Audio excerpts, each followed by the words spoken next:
আমার সাথে মারামারিতে পারবা? তুমি এমন সফটওয়্যার বানাবা যে হাজার মানুষের চাকরি খাইয়ে দিতে পারো, তাই না? ঢাকার চেয়ে ঢাকার বাইরের স্টুডেন্টদের ডিটারমিনেশনটা বেশি থাকে। ভাইয়া ঢাকায় আসতে হবে কিনা কোচিং করার জন্য? হয়তো গোল্ডেন ক্লাস চাইলেও তুমি পাই না কেন? উদ্ভাস যে এতগুলো ব্রাঞ্চ করছে, এটা কিন্তু উদ্ভাসের জন্য আরো কম প্রফিটেবল। রিসেন্টলি একটা ছবি ভাইরাল হয়েছে যে মেট্রো রেলে বসে নটর ডেমের স্টুডেন্ট পড়তেছে, ওর হাতে কি আছে? উদ্ভাসের কনসেপ্ট বই বা প্যারালাল টেক্সট আছে। আসসালামু আলাইকুম সুপ্রিয় দর্শক, আপনাদেরকে অভিনন্দন জানাচ্ছি। আজকে আমরা একটা বিশেষ আড্ডার মধ্যে আছি। আড্ডাটা হচ্ছে যে এই বছরের 2023-এর যে ভর্তি পরীক্ষা ঢাকা বিশ্ববিদ্যালয়, সেখানে ভর্তি পরীক্ষায় প্রথম, দ্বিতীয় এবং তৃতীয় স্থান অধিকার করেছে যে তিনজন আমরা দেখতে পাচ্ছি। এখানে প্রতীক আছে, প্রতীক রসুল, ও হচ্ছে প্রথম হয়েছে, নটরডেম কলেজের স্টুডেন্ট ছিল। হাবিবুল্লাহ, একে আপনারা আরেকটা ভিডিওতেও নিশ্চয়ই দেখেছেন বা দেখবেন। ও হচ্ছে বুয়েটেও সেকেন্ড, ঢাকা ভার্সিটিতেও সেকেন্ড, ওর অবস্থান মাঝখানে। আর আছে শাহরিয়ার শুভ, সেও নটরডেম কলেজের এবং সে ঢাকা বিশ্ববিদ্যালয়ের ভর্তি পরীক্ষায় তৃতীয় হয়েছে। আর সাথে আছে আসিরও প্রথম। আসির হচ্ছে 2021 সালে বুয়েট ভর্তি পরীক্ষায় প্রথম হয়েছিল, এখন ও বুয়েটের চলমান স্টুডেন্ট। আর আমার সেই সাথে উদ্ভাসের শিক্ষক তো বটেই। ওদের তো তুমি ক্লাস নিছো না? জি ভাই, ওদের ক্লাস নেওয়া হয়েছে। আর আমার পরিচয় দেওয়া হয়নি, আমার নাম মাহমুদুল হাসান সোহাগ। আমি উদ্ভাস উন্মেষ এই শিক্ষা পরিবারের একজন খেদমতকারী হিসেবে আছি আর কি। তো আমরা আজকে ডিসকাশনটা খুবই আড্ডা মোডেই রাখতে চাই, যদিও প্রতীকের চেহারা খুব সিরিয়াস।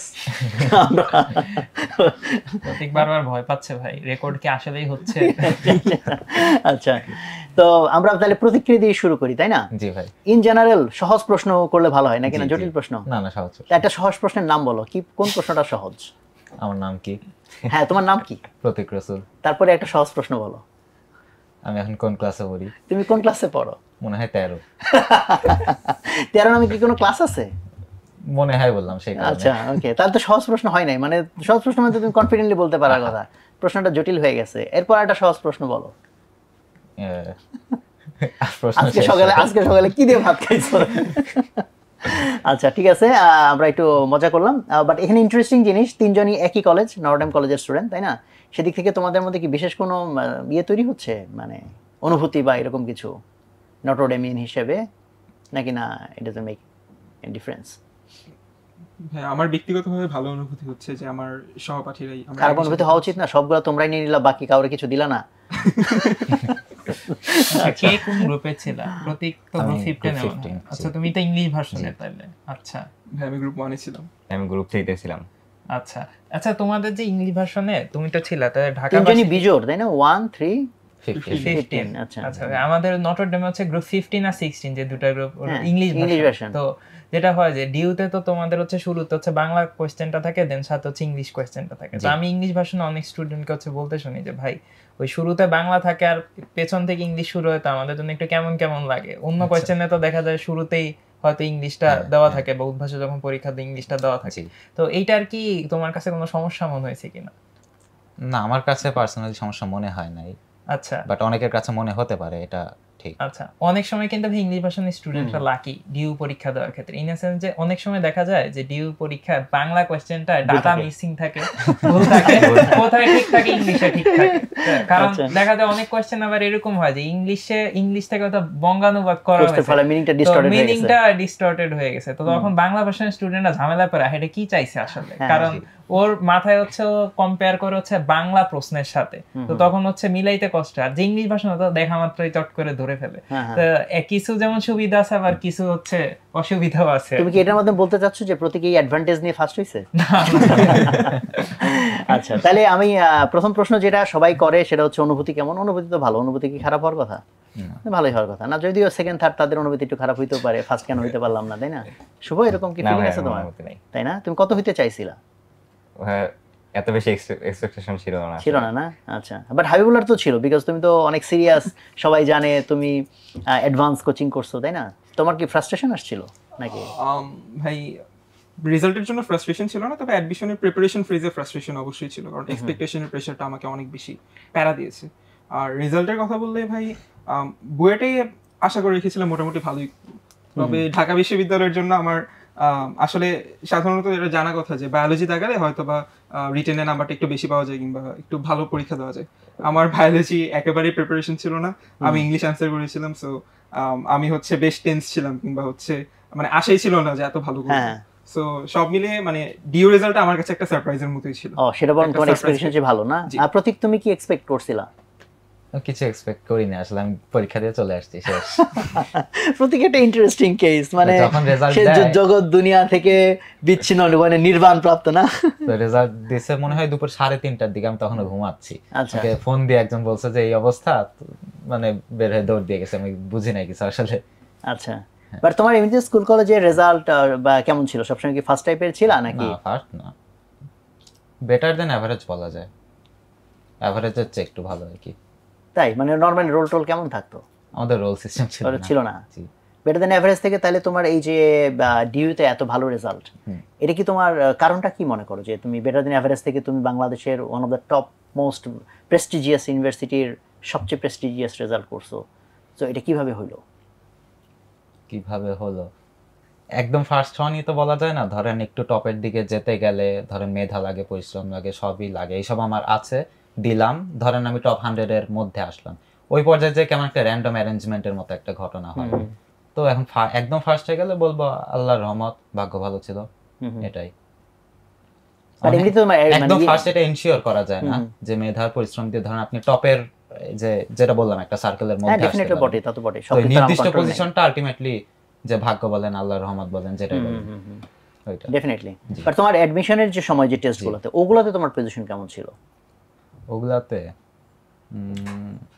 একটু ছিল, মানে ওগুলোতে যে একদম আপ ডাউনের মধ্যে ছিল। যাক ঠিক আছে, এটা তাহলে একটা ইন্সপিরেশন অনেকের জন্য হতে পারে যে সব সময় ফার্স্ট টপার হইতেই হয়। ওই যে ভাগ্য বলতে আরেকটা ব্যাপার আছে, ধরেন আমি সব জিনিস পারি, কিছু জিনিস ভালো পারি, কিছু জিনিস খারাপ পারি।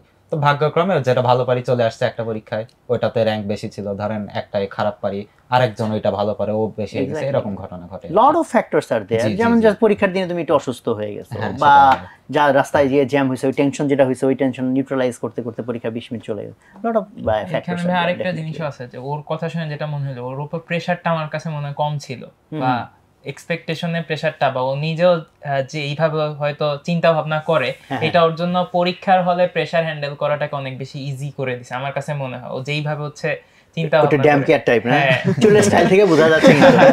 আচ্ছা, তোমার এই চুলের স্টাইল নিয়ে প্রশ্ন করি, এটা সহজ প্রশ্ন হবে তাই না? তুমি এই যে স্টাইল, এটা কোথা থেকে নিলা এই চুলের স্টাইল? এটা স্টাইল তো করি না, যে ঘুম থেকে উঠলে এরকম হয়ে যায়, মানে কাটার টাইম পাও না এই জন্য এরকম হয়ে গেছে নাকি? না কাটি না। আচ্ছা, তোমাকে ফুটবল টুটবল দেখা হয়? বেলজিয়ামের একজন ফুটবলার ছিল, নাম ছিল মারওয়ান ফেলাইনি, ওনার চুলের স্টাইল সেম টু সেম তোমার মতো ছিল। আচ্ছা, বিশ্বকাপ খেলছিল, নামটা 18 মনে সালে। পড়ছে কিন্তু চেহারাটা মনে নাই। আচ্ছা, একদম সেম টু সেম, তুমি সার্চ দিয়ে দেখো। ঠিক আছে, তাহলে একসাথে হাবিবুল্লাহ এবং শুভর ক্ষেত্রেও জানতে চাই। হাবিবুল্লাহ তো যেহেতু আমরা বুয়েটের ইয়েতে ওর আর্লি স্টেজের পড়ালেখা নিয়ে জানছি, ওই কোশ্চেন ওকে আমরা এখন স্কিপ করতে পারি। বাট শুভর জন্য সেই প্রশ্নটা, যে তোমার আর্লি ক্যারিয়ারের যে পড়ালেখাটা, ওটা কেমন ছিল? কেমন রেজাল্ট করতে? কেমন ভালোই ছিল আর কি, 1 2 3 এরকম থাকতো। তোমার বাড়ি তো রংপুরে? জি ভাই। রংপুর বাহে, তো 1 2 3 এর মধ্যেই থাকতা? জি ভাই। আচ্ছা, ওকে। বা বড় কোনো উত্থান পতন এরকম কিছু না? না বাট ভাই, 1 2 এরকম 3 এর কিছু মধ্যে থাকা মানে তো ধরো টপে থাকা। মোটিভেশন কোথা থেকে পাইতা? কি থেকে তোমাকে মোটিভেট করতো? যে ভাই বাবা মা মোটিভেট করতে আর কি। বা সবার বাবা মাই তো মোটিভেট করে, তাহলে এনিথিং স্পেশাল ইন ইউ?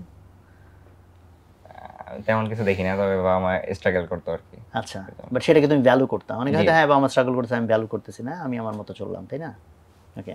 হ্যাঁ, শুভরও কিন্তু হচ্ছে একটা ইন্টারেস্টিং কাহিনী আছে, যে আমাদের মতিঝিলে কিছুদিন ক্লাস করছে, দেন হচ্ছে আবার রংপুরে চলে গেছে। তো ওইখানে শুভ যদি একটু এই শিফটিং এর প্রসেসটা, বা কি কারণে শিফট হইলা, বা আন্টিরও কিছু লাইভে আন্টি কিছু কথাবার্তা বলছিলেন, একটু যদি শুভ তুমি তোমার মতো বলতা, যে আন্টিরও একটা বিশাল কন্ট্রিবিউশন ছিল আসলে তোমার পিছনে, তুমি যদি একটু বলতা এটা অডিয়েন্সদের জন্য। প্রথমে নটরডেম কলেজে ভর্তি হয়েছি আর কি হচ্ছে, এখানে ভালো কম্পিটিশন হবে, অনেক ভালো স্টুডেন্টের সঙ্গে পড়ালেখা করার সুযোগ পাবো, ওদের কাছ থেকে শিখবো। তো ওটা আসলাম, দেখলাম যে হচ্ছে অনেক ভালো ভালো স্টুডেন্ট, এর মধ্যে তো আমি কিছুই না। প্রথমে ভাবতাম যে কলেজে পজিশন আসবে কত, 500 600 এরকম।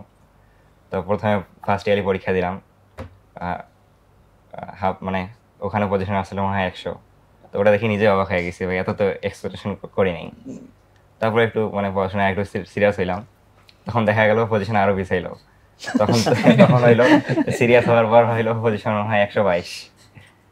তো তারপর আর কি মেনলি আর কি বুঝলাম যে হচ্ছে একটু লেভেল আপ করা উচিত। তখন আর কি কিছু আর কি অ্যাডমিশনের ক্লাস দেখলাম, আর উদ্ভাসে কিছু হচ্ছে কনসেপ্ট বুক বা প্র্যাকটিস বুক কিনে সলভ করা শুরু করছিলাম, মানে ইন্টার থাকা অবস্থা? হ্যাঁ ইন্টার থাকা অবস্থায়। তো ওটা আর কি বন্ধুদের কাছ থেকেই শিখছি, কারণ দেখতাম ওরা হচ্ছে কলেজে এসব করতো, অথচ আমি শুধু টেক্সট বুক পড়তাম। হাবিবুল্লাহর সাথে পরিচয় ছিল তখন? তখন ছিল না, ও আলাদা গ্রুপে ছিল। তো আসলে ভাই কলেজের এনভায়রনমেন্টটা অনেক বেশি ইম্পর্টেন্ট, কারণ এনডিসি যেসব কুইজ পরীক্ষা টরীক্ষা হইতো ওইখানে দেখা যায় ভালো করার জন্য বা ভালো করতে চাচ্ছি, দেখা যায় যে আমাদের কনসেপ্ট বই প্র্যাকটিস বই অনেক স্টুডেন্টদেরই হচ্ছে দেখা যায়। এবং রিসেন্টলি একটা ছবি ভাইরাল হয়েছে যে মেট্রো রেলে বসে নটর ডেমের স্টুডেন্ট পড়তেছে, ওর হাতে কি আছে উদ্ভাসের কনসেপ্ট বই বা প্যারালাল টেক্সট আছে, তো উপর থেকে কভার দেখে বোঝা যাচ্ছে আর কি। তো এইরকম আসলে স্টুডেন্টরা ফলো করে আসলে শুরু থেকে। শুভ তারপর তো আর কি টেস্ট পরীক্ষা হলো, ওখানে আর কি আলহামদুলিল্লাহ অনেক ভালো রেজাল্ট হয়েছিল। নিজে আরো অবাক হয়ে গেছি, কারণ ওখানে 35 মার্কস ছিল। তো ওইটা আর কি আমার মোটিভেশন হিসেবে কাজ করছে অ্যাডমিশন টেস্টে। তো যেখানে দেখলাম যে কলেজে এত ভালো রেজাল্ট, তো ভাবছিলাম যে অ্যাডমিশন টেস্টে হয়তো হচ্ছে 100 মধ্যে থাকবে। তো ওইটা আর কি পড়াশোনা কন্টিনিউ করলাম। তারপরে এইচএসসি পরীক্ষা হলো, এইচএসসি পরীক্ষায় মানে আশানুরূপ অত ভালো রেজাল্ট হয়নি, যেমন হচ্ছে বাংলায় প্লাস মিস গেছিল। তো এই জন্য আর কি কথা শুনতে হয়েছে যে সবাই তো গোল্ডেন প্লাস পেলেও তুমি পাই না কেন। তো ওইটা আর কি হচ্ছে আমার একটা মোটিভেশন হিসেবে কাজ করছে আর কি। অনেকে নেগেটিভলি নিচ্ছে হয়তো, অথচ আমার এখানে মোটিভেশন হিসেবে কাজ করছে। Failure is the pillar of success, ওইটা আর কি আমি ফিল করতে পারছি যে ওখান থেকেই। তারপর অ্যাডমিশন টাইপে তারপর ক্লাস শুরু করলাম উদ্ভাসের সঙ্গে। তো এখানে আর কি 1 মাস ক্লাস করছি মতিঝিল ব্রাঞ্চে। তো এখানে দেখতাম আর কি উদ্ভাসের কনসেপ্ট বুক থেকে আসতো বা প্র্যাকটিস বুক থেকে, এটা তো আমার আগে পড়ানো ছিল। তারপর আর কি মনে হলো যে অনলাইনে লাইভ ক্লাসগুলো দেখতাম, আসির ভাই, দীপ্র ভাইয়ের ক্লাস। তো তখন ভাবতাম তো বাসায় গিয়ে তো ভালো মতো পড়তে পারি। আর এখানে যেহেতু বাইরে তো খাওয়া দাওয়া তো ভালো হবে না, পরিবেশটা অত ভালো হবে না। বাসায় যেহেতু ভালো পরিবেশ ছিল, ওখানে ওই ডিসিশনটা নিচ্ছিলাম বাসায় দেওয়ার। ওখানে গিয়ে আর কি আসির ভাই আর দীপ্র ভাইয়ের ক্লাস কন্টিনিউ করছি। আর অফলাইনে ওখানে কিছু ক্লাস করছিলাম, মানে যেসব চ্যাপ্টারে গ্যাপ ছিল ওইগুলো শুধু করছি। বাট অফলাইনে তো ঢাকা থেকেই তো টিচাররা যায়। যে ঢাকা থেকেই যায়, কিন্তু টিচারদের ভ্যারিয়েশন থাকে, অত বেশি ভ্যারিয়েশন ছিল না ওখানে আর কি। এখানে যেমন তুখর ব্যাচ ছিল, ওখানেও তুখর ব্যাচ ছিল। এখানে যেমন 4 ঘন্টা ক্লাস হইতো, ওখানেও 4-5 ঘন্টা ক্লাস হইতো। অত বেশি ভ্যারিয়েশন পাই নাই, কিন্তু সার্ভিসটা একই মনে হয়েছে আমার। গুড। আর এখানে তো হোস্টেলে থাকি, অত প্যারা নিয়ে লাভ নাই। যদি হচ্ছে পরীক্ষার সময় অসুস্থ হয়ে যায়, আমার এটা সবচেয়ে বেশি ভয় ছিল। কারণ এসএসসি পরীক্ষার 4-5 দিন আগে অসুস্থ হয়ে গেছিলাম, জ্বর হয়েছিল আর কি। ওই জন্য আর কি মনে হয় যে বাংলা পরীক্ষাটা খারাপ হয়েছিল। ওই ভয় থেকে আর কি বাসায় চলে গেছি। বাসায় গিয়ে হয়তো তোমার জন্য ভালো ডিসিশন ছিল। এখন মনে হয় যে ভালো ডিসিশন ছিল, কিন্তু ভাই আমাদের অনেক স্টুডেন্ট হচ্ছে বলে যে ভাইয়া ঢাকায় আসতে হবে কিনা কোচিং করার জন্য বা এই টাইপের। ওর কাছ থেকে কিন্তু ঢাকা থেকে ওর ওইখানে চলে গেছে, রংপুরে চলে গেছে। সো অনেকের জন্যই তো ওই যে ইয়েও তো আপনাদের চলে গেছে, যে সুদীপ্ত। তো এটা হ্যাঁ তো এটা কিন্তু চিরাং চলে গেছিল। হ্যাঁ, এটা কিন্তু ভাই আমাদের সবার জন্য হচ্ছে শিক্ষণীয় যে অ্যাকচুয়ালি আমাদের বাসার এনভায়রনমেন্টে থেকে যদি আমরা সেম সার্ভিসই যেহেতু ওরা বলতেছে আমরা পাচ্ছি বা উদ্ভাস থেকে দেয়া হচ্ছে, সো অবভিয়াসলি নিজ নিজ এলাকা থেকে বা বাসার কাছের ব্রাঞ্চে যদি আমরা পড়াশোনা করি, যেহেতু সেম কোয়ালিটি ফুল ক্লাস। মানে এটা কিন্তু অনেকে মানে একটা জিনিস অন্যভাবে চিন্তা করে না হয়তো, যে উদ্ভাস যে এতগুলো ব্রাঞ্চ করছে, এটা কিন্তু উদ্ভাসের জন্য আরো কম প্রফিটেবল। অনেকগুলো ব্রাঞ্চ দেখে মনে হতে পারে ওরে বাবা, মানে এটা তো হ্যাঁ মানে huge yeah. But you think about it, আমাদের একদম সেই কক্সবাজার ব্রাঞ্চ বলো, দিনাজপুর ব্রাঞ্চ বলো, এভরি সিঙ্গেল ক্লাস টিচার যাচ্ছে কোথা থেকে? ঢাকা থেকে। এখন ঢাকাতে যে টিচার এখান থেকে এখানে ক্লাস দেয়, তাকে যে পেমেন্ট দিতে হয়, আর যে ঢাকার বাইরে গিয়ে ক্লাস নেয়, তাকে কিন্তু আমাদের ডাবল পেমেন্ট করতে হয়। দ্বিতীয়ত তার যাতায়াতের টাকা, তৃতীয়ত তার থাকার টাকা। তুমি চিন্তা করছো, দ্যাট ইজ আমরা যখন ঢাকার বাইরে একটা ব্রাঞ্চ চালাচ্ছি, ঢাকায় ব্রাঞ্চ চালানোর চেয়ে ওখানে খরচ অনেক বেশি। আর স্টুডেন্টের বেনিফিট হলো ঢাকায় থাকলে ওর কোচিং বাবদ হয়তো 20,000-25,000 টাকা খরচ হচ্ছে 4-5 মাসে, আর শুধু ঢাকায় থাকতে কত খরচ হচ্ছে? প্রায় 50,000, প্রায় তার ডাবল। তাহলে এই পুরো টাকা কিন্তু তার সেভ ওখানে থাকলে, ভাইরাস সে একদম টিচার থেকে শুরু করে বাদ বাকি সব তো সেন্ট্রালাইজ, আর ম্যাটেরিয়াল, পরীক্ষা টরীক্ষা সব। ফলে এইটা কিন্তু স্টুডেন্টদের জন্য কত বড় বেনিফিট, এটা কিন্তু শুরুর দিকে অনেকে বুঝতে পারে নাই। এখন যেমন এই যে অনেকগুলা তৈরি হচ্ছে, এক্সাম্পল তৈরি হচ্ছে যে ঢাকায় আসতে হবে, নেসেসারি না। আমরা জিনিসটাকে ডেমোক্রেটাইজ করার চেষ্টা করছি, যদিও এটা আমাদের জন্য এক্সপেন্সিভ। যাই হোক, এটা অন্যদিকে চলে গেছিলাম। একইভাবে হাবিবুল্লাহ, তোমার অ্যাডমিশন টাইমের তো বলছো, তারপর স্টিল ওখানে এমন কোন এলিমেন্ট আছে যেটা আরেকটু শেয়ার করতে চাও? অ্যাডমিশন সময়ের কোনো স্মৃতি, কোচিং এর সময়ের কোনো স্মৃতি অর এনিথিং, কোনো রিয়েলাইজেশন? অ্যাডমিশন সিজনটা আমার মূলত অনেক স্মুথই গিয়েছিল, কারণ আমি একাডেমিক লাইফেই মানে কনসেপ্টটা অনেক ডিপে পড়ার চেষ্টা করেছিলাম, তো তাই অ্যাডমিশনে হয়তো বা আমি কম পড়েও কিংবা কম প্র্যাকটিস করে এর আউটপুটটা বেশি পেয়েছিলাম। আর এর মধ্যে যদি বলতে হয় যে দেখা যায় যে প্রত্যেকটা টপিক পড়ার সময় মনে অনেক প্রশ্ন আসে, ওই প্রশ্নের উত্তর হয়তো আমরা অনেক সময় খুঁজে পাই না। এই জন্য উদ্ভাসের ভাইয়াদেরকে অনেক বিরক্ত করেছি। সো অফলাইন ক্লাসে দেখা যেত যে কোনো প্রশ্ন করতেছি, ক্লাসের মধ্যে সলভ করে দিচ্ছেন, বা ক্লাসের পরে 10 মিনিট 15 মিনিট ভাইয়ারা বসে থেকে সলভ করে দিচ্ছেন। এই বিষয়টা আসলে আমার কনসেপ্টটা আরো বেশি ক্লিয়ার করে ফেলেছিল। এই জন্য দেখা যেত যে আমি 10টার জায়গায় 4টা প্রবলেম সলভ করেও হয়তো বা প্র্যাকটিস কম করে আমি অ্যাকচুয়াল এক্সামে নতুন প্রবলেম আসলে আমি ভালোভাবে এফেক্টিভলি অ্যান্সার করতে পারছিলাম। সো এটা আমাকে অনেক হেল্প করেছিল। ওর তো ভাই অ্যাকচুয়ালি প্র্যাকটিসটা অনেক আগে থেকে হয়েছে না, তো আলটিমেটলি শেষ সময় এসে প্যারাও আগে নাই। বাট এটা কিন্তু সবার জন্য আবার প্রযোজ্য না, কারণ যারা ও তো অলরেডি ডাবল কোচিং করছে যেটা বললো, তো ওর প্র্যাকটিসটা কিন্তু অনেক আগে থেকে লিটারালি ডাবলই বলা যায়। তো এটা আবার সবাই যদি ওইভাবে নিয়ে নেয় যে আচ্ছা আমি একটু প্র্যাকটিস কম করে একটু কনসেপচুয়ালি দেখি, তাহলে কিন্তু আবার বিপদ। কারণ অ্যাডমিশন টাইমে এসে আমার কাছে মনে হয় যে কনসেপ্ট ঠিক আছে, দরকার আছে, বাট প্র্যাকটিস কিন্তু প্রচুর দরকার।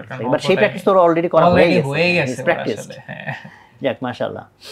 তো এই যে তোমাদের এখন ধরো তোমরা চান্স পেয়ে গেলা, যদিও তোমরা 3 জন Dhaka varsity first second third, but already আমরা জানি তোমরা 3 জনই বুয়েটে পড়ার সিদ্ধান্ত নিছো, তাই না? তো এর জন্য কি কোনো গিল্টি ফিলিং আছে যে 3টা সিট নষ্ট করলাম? না, নষ্ট অবশ্য হয় না, তাই না, পিছন থেকে বাট তোমরা চিন্তা করো যে অন্য 3 জন যদি ফার্স্ট হইতো তাহলে তারা একটু গুড ফিল করতে পারতো যে ভাই আমরা ফার্স্ট হয়েছি, তাই না? অবশ্য তোমরা তো হাবিবুল্লাহর জন্য বেশি গিল্টি ফিলিং থাকা উচিত, 2 জায়গায় 2টা সিট নিয়েছে। ওরা বলতে পারে ভাই আমরা তো বুয়েটে ফার্স্ট সেকেন্ড থার্ড হই না, আমাদের তো অন্তত একটা জায়গায়। So how do you feel about it? ভাই বুয়েটে এটা যদি ঢাবির আগে হয়ে যেত তাহলে তো আর ঢাবিতে পরীক্ষা দিতা না? না, আচ্ছা, পরীক্ষা তো আগে হয়ে গেছিল। আচ্ছা ঠিক আছে। আর ভাই বুয়েটের রেজাল্টের পর আর কোনো পরীক্ষা দেয়নি। বাট তোমরা 3 জনই যে সিএসসি নিলা, এটার পিছনে কি থিংকিং চিন্তা করো? 3 জনই তো সিএসসি নিছো, তাই না? এটার পিছনে কি চিন্তা কাজ করছে প্রতীকের ক্ষেত্রে? বা হাবিবুল্লাহ থেকে এবার শুরু করি।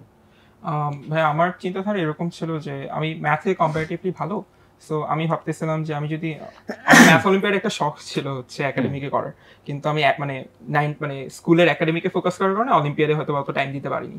সো আমার ওই শখটা আমি সিএসসিতে যেয়ে পরে কম্পিটিটিভ প্রোগ্রামিং করার মাধ্যমে হয়তো পূরণ করার একটা সুপ্ত আকাঙ্ক্ষা ছিল। এটা একটা বিষয়।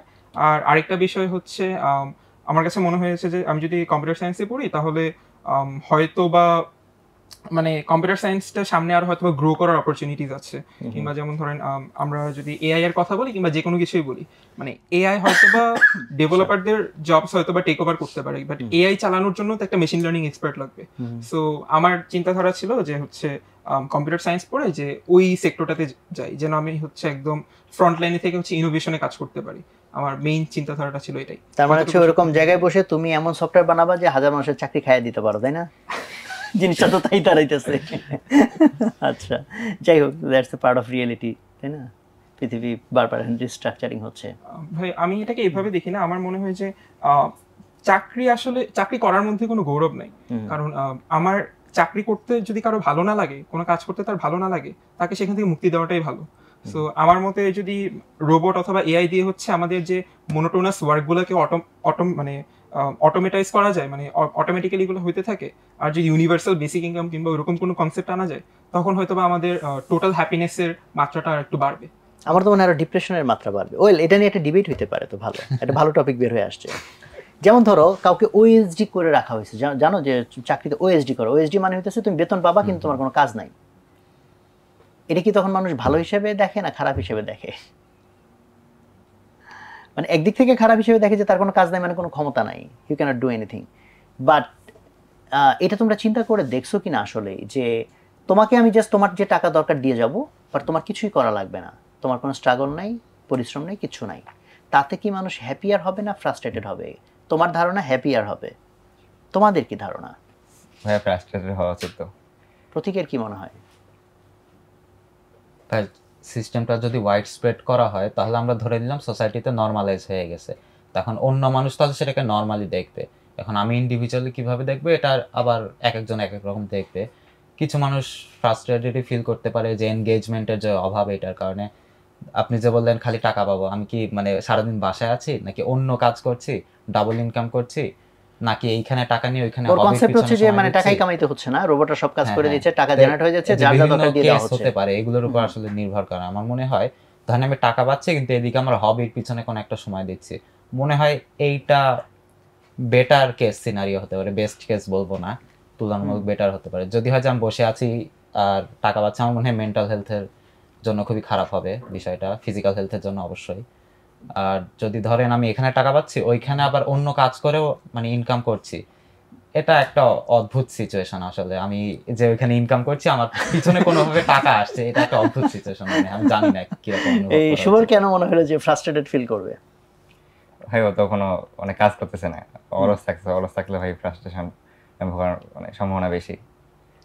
কোনো কাজ করার মাধ্যমে যেমন আনন্দ পাওয়া যাবে, যেটা কাজ ভালো লাগে, আনন্দ লাগবে, অথচ অলস থাকে তাহলে তো ভালো লাগবে না অবশ্যই। আর ওই আমরা তো হালালও হবে না। না, হালাল হবে কি হবে না সেটা অবশ্য বলা, ওটা শরিয়ার বিষয়। মেবি ওর সে তার চুরি করতেছে না, যদি সরকারি সিস্টেম করে মেবি এটা না, এটা আমার মনে হয় টাকার সোর্সের উপর ডিপেন্ড করবে। ধরেন আমি একটা ক্লাস থেকে টাকা চুষে নিয়ে যে ওদেরকে ওএসডি করে দিচ্ছি, তাহলে তো হবে না। বা ধরেন টাকাটা আসলে তাছাড়া কোত্থেকে আসতে পারে আমার মাথায় আসছে না। হ্যাঁ, it's a complex scenario. G, so যেমন ধরো একটা আর্গুমেন্ট আছে যে প্রত্যেকটা শিল্প বিপ্লবী কি হয়েছে, যে যেমন ধরো যখন মানুষ কায়িক পরিশ্রম করতো, মেশিন চলে আসছে, সো মেশিনের হাতে কায়িকগুলো মেইনলি চলে গেছে, মানুষ তখন কম্পিউটেশনাল জায়গা ওখানে গেছে। দেন মেশিন যখন ওটা দখল করে নিছে, মানুষ তখন আরো থিঙ্কিং লাগে এখানে গেছে। এখন থিঙ্কিং এর জায়গা এবং তার উপরে যেটা মানুষের ইমাজিনেশন, ক্রিয়েটিভিটি, ওই জায়গাও দখল করে ফেলছে। তাহলে মানুষের আর কি ব্যবহার থাকতেছে? যেমন তুমি যেটা বলতেছো যে তুমি যে মেশিন লার্নিং এর কোড করবা, সেটা হ্যাঁ ফর দ্য টাইম বিং হয়তো ট্রু। আমি বলতেছি কিন্তু যে আমিও অ্যান্সার জানি না, just I am posing the question. So কিছুদিন পরে ইভেন ধর আর্টিফিশিয়াল জেনারেল ইন্টেলিজেন্স যখন তৈরি হয়ে যাবে, তখন কি একটা মানুষ ওর চেয়ে বেশি ভালো সিস্টেম ডিজাইন কোডিং করতে পারবে? না, তার মানে তো রোবট সক্ষম হয়ে যাচ্ছে রোবটকে বানানোর জন্য, তাই না? রোবট সক্ষম হয়ে যাচ্ছে রোবটকে জেনারেট করার জন্য, তার মানুষের তার কোনো ব্যবহার নাই। সো এটা একটা ডিফিকাল্ট সিনারিও। এগুলো নিয়ে অনেক কথাবার্তা হচ্ছে, বাট আমার কাছে এটা ডেফিনেটলি ডিফিকাল্ট সিনারিও। স্টিল অনেক ধরনের কাজ তৈরি হবে, কিন্তু সেটা ম্যাসিভ হয়তো হবে না। মোস্টলি হয়তো মানুষ লেস মিনিংফুল কাজ করবে, বা একদম ভাষায় বললে যে জাস্ট ফান টাইপের জিনিসপত্র করবে। যেমন এনএফসি টেনএফসি এগুলো চালু হচ্ছে কেন? যে লাইক তুমি একটা স্ট্যাটাস লিখছো, এটা ভাইরাল হয়েছে, সো এটা it's like N digital property, so it like a সম্পদ, এটা বেচা যায়, ট্রান্সফার করা যায়, ওই ধরনের একটা হচ্ছে, জানো তো বোধহয় তোমরা, ডিজিটাল জিনিসের প্রপার্টির সো তার মানে মানুষ মোর এইরকম লেস মিনিংফুল কাজে হয়তো এঙ্গেজড হবে, এই মিনিংফুলগুলো রোবট করবে। সো আমরা জানি না, আসলে খুব কমপ্লেক্স দিকে আগাচ্ছে।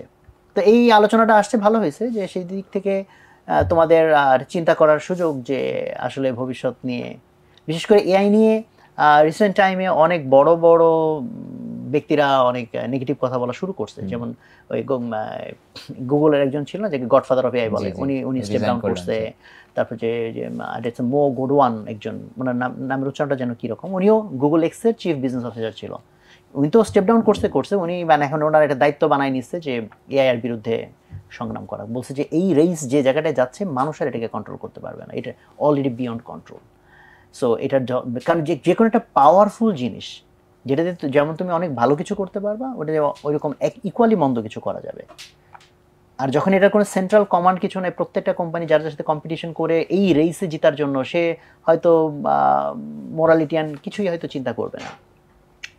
তো ঠিক আছে, তাহলে যেহেতু তোমরা সিএসি নিছো, তাহলে তোমাদের জন্য তো এটা অনেক চিন্তা করার বিষয়, যে তোমার এই নলেজ অ্যান্ড এভরিথিং কোন ডিরেকশনে যাবে, অ্যাটলিস্ট ইন্টেনশন ওয়াইজ সেটা আমি নিজেকে স্ট্রংলি ওইরকম জায়গায় রাখলাম কিনা, তাই না?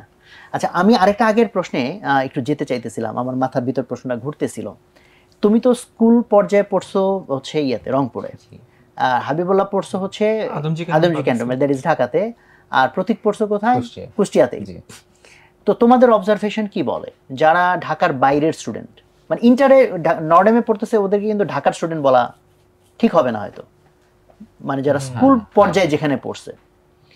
তো আলটিমেটলি আমাদের ভর্তি পরীক্ষা রেজাল্ট অ্যান্ড এভরি এই জায়গাগুলোতে কি মনে হয়, ঢাকার স্টুডেন্টদের সাথে যদি ঢাকার বাইরের স্টুডেন্টদের কম্পেয়ার করি, কারা ভালো করতেছে? যেমন এখানকার স্ট্যাটিস্টিক্সে 2 জন ঢাকার বাইরের, আমাদের বুয়েটের 3 জনের স্ট্যাটিস্টিক্সে কি অবস্থা ছিল? ফার্স্ট ও ঢাকার বাইরে, থার্ড ছিল ও ঢাকার বাইরে পাবনাতে পড়ছে, হ্যাঁ। তাহলে কিন্তু এই স্ট্যাটিস্টিক্স বলতেছে কম্পারেটিভলি ঢাকার বাইরের স্টুডেন্টরা ভালো করতেছে। আর এটা অবশ্য এখানে বিষয় আছে, ঢাকায় যত স্টুডেন্ট ঢাকার বাইরের স্টুডেন্টের সংখ্যাও তো আবার বেশি, সেটা একটা বিষয়। এটা ঠিক। আর ভাই এখন তো রিসোর্স আসলে অনেক ছড়ায় পড়ছে। তো আগে একটা সময় যেটা ছিল যে যখন ইন্টারনেটেড ছিল না, যে রিসোর্স সবার কাছে হয়তো সমান যেত না, হয়তো কারো অনেক বেশি ইচ্ছা শক্তি অনেক বেশি থাকলে সে হয়তো এই রিসোর্স গুলা পাইতো অনেক গ্রাম থেকেও। বাট এখন আসলে রিসোর্সের দিক থেকে সবাই ইকুয়াল পজিশনে আছে। কিন্তু আমার কাছে মনে হয় এটা রিসোর্সে অন্য একটা ফ্যাক্টর হতে পারে, কারণ আমি ম্যাথ অলিম্পিয়াড এই সেম জিনিসটা ফলো করছি অনেক বছর, যেহেতু ম্যাথ অলিম্পিয়াডের সাথে আমি প্রায় 20-22 বছর ধরে কানেক্টেড আছি। যখন ইন্টারনেট তো ওয়াইড স্প্রেড হয় নাই, তুমি যদি আমাদের ম্যাথ অলিম্পিয়াডের টিমগুলো ফলো করো বছর পর বছর, ওই যে 6 জনের যে টিম আইএমওতে গেছে, সর্বোচ্চ একজন আমরা ঢাকার স্টুডেন্ট পাইতাম, তা হয়তো ওর স্কুল হয়তো ঢাকাতে না। যেমন তুমি মুন বলো, নাজিয়া বলো, তুমি অনেকের এক্সাম্পল পাবা, এবং কোনো কোনোবার 6 জনের টিমে 6 জনই ছিল ঢাকার বাইরে। ওখান থেকে আমার একটা অবজারভেশন তৈরি হয়েছিল যে ইন জেনারেল ঢাকার বাইরের স্টুডেন্টরা রিসোর্সের জন্য, রিসোর্স আসলে হয়তো এত ফ্যাক্টর না, মূল ফ্যাক্টর হচ্ছে মোটিভেশন, ওটা ড্রাইভ, জেনুইনিটি, এটা হয়তো একটা বিষয়। তো এই বিষয়ে কি তোমাদের কোনো অবজারভেশন আছে? ইভেন নটরডেমে যখন তোমরা পড়ছো, যারা ঢাকার বাইরে থেকে আসছো, যারা ঢাকায় পড়ছে, ডিড ইউ ফিল এনিথিং? হ্যাঁ, ঢাকার বাইরে স্টুডেন্ট একটু স্ট্রাগল বেশি করতে হয়। যেমন ঢাকার যারা স্টুডেন্ট তারা যেমন বাসায় থেকে হচ্ছে খুব ভালো পরিবেশে পড়াশোনা করে, বাসা থেকে যেমন হচ্ছে খাওয়া দাওয়া ওদের ভালো, সব দিক থেকে আর কি সুবিধা বেশি। অথচ যারা ঢাকার বাইরে থেকে আসে এই জন্য খারাপ করে, এই জন্য তারা কমফোর্ট জোনে থাকে, এই জন্য হয়তো কোনো মোটিভেশন থাকে না নাকি? হয়তো আসির কি ঢাকার বাইরে? না ভাই, আমি ঢাকাতে। ও, তুমি তো গভর্নমেন্ট লাইফে। হ্যাঁ। আচ্ছা, আমি ঢাকার বাইরে, তাহলে আমাদের পাল্লা ভারী স্টিল। আচ্ছা, তো এখানে তোমাদের কাছে কি ফ্যাক্টর মনে হয় যে এই যে স্টুডেন্টরা ভালো করে, এগেইন পড়ালেখার মধ্যেই থাকলাম, স্টুডেন্টরা যে ভালো করে, একটা তো বলতেছে রিসোর্স, যে তারা সুযোগ সুবিধা কতটুকু পায়, বা এনভায়রনমেন্ট, বা মোটিভেশন। তো তোমাদের কাছে কোন কোন ফ্যাক্টরগুলো ইম্পর্টেন্ট মনে হয় যে একটা স্টুডেন্ট যে ভালো করে রেজাল্ট, এটার পিছনে কি কাজ করে? আর ভাই দেখা যায় একটা গ্রাম থেকে একটা ছেলে নটরডেমে একাই আসছে, অথবা একটা স্কুল থেকে একাই আসছে। এখন ওর স্কুলের সব টিচার বা ওর ফ্রেন্ড সবার এক্সপেকটেশন থাকে ওর উপর, ওর একটা চাপ থাকে যে ভালো ভালো করতে হবে, সেটা একটা মোটিভেশন ফ্যাক্টর হিসেবে কাজ করে। Anything else? অনেকে ভাই বেশিরভাগ যারা আসে দেখা যায় হচ্ছে টপার, ওরা স্কুলে ফার্স্ট বয় ছিল বা সেকেন্ড বয় ছিল। যেমন আমার গ্রুপে অনেক ফার্স্ট বয় সেকেন্ড বয় ছিল, মানে 132 জনের মধ্যে মনে যায় হচ্ছে 100 জনে মানে ফার্স্ট বয় হবে। আর ভাই ফার্স্ট ক্লাসে হাত তুলতে বলে, কারা কারা নিজেদের স্কুলের ফার্স্ট বা সেকেন্ড ছিল, দেখা যায় সবাই হাত তুলে। হ্যাঁ, সেটা হওয়ার কথা। হাবিবুল্লাহর কি মনে হয় যে যারা ভালো করে তাদের কি কি ফ্যাক্টর কাজ করে? মেধা, পরিশ্রম, আরো অনেক ফ্যাক্টরই তো আছে, তোমার কাছে কোনগুলো মনে হয় মোস্ট ইম্পর্টেন্ট? হ্যাঁ, আমার মনে হয় যে এখন যেহেতু রিসোর্স লেভেল প্রায় ইকুয়াল, ডিটারমিনেশনটাই হচ্ছে বেশি ফ্যাক্টর করে। আর ইন মাই ওপিনিয়ন ঢাকার চেয়ে ঢাকার বাইরের স্টুডেন্টদের ডিটারমিনেশনটা বেশি থাকে। কেন থাকে?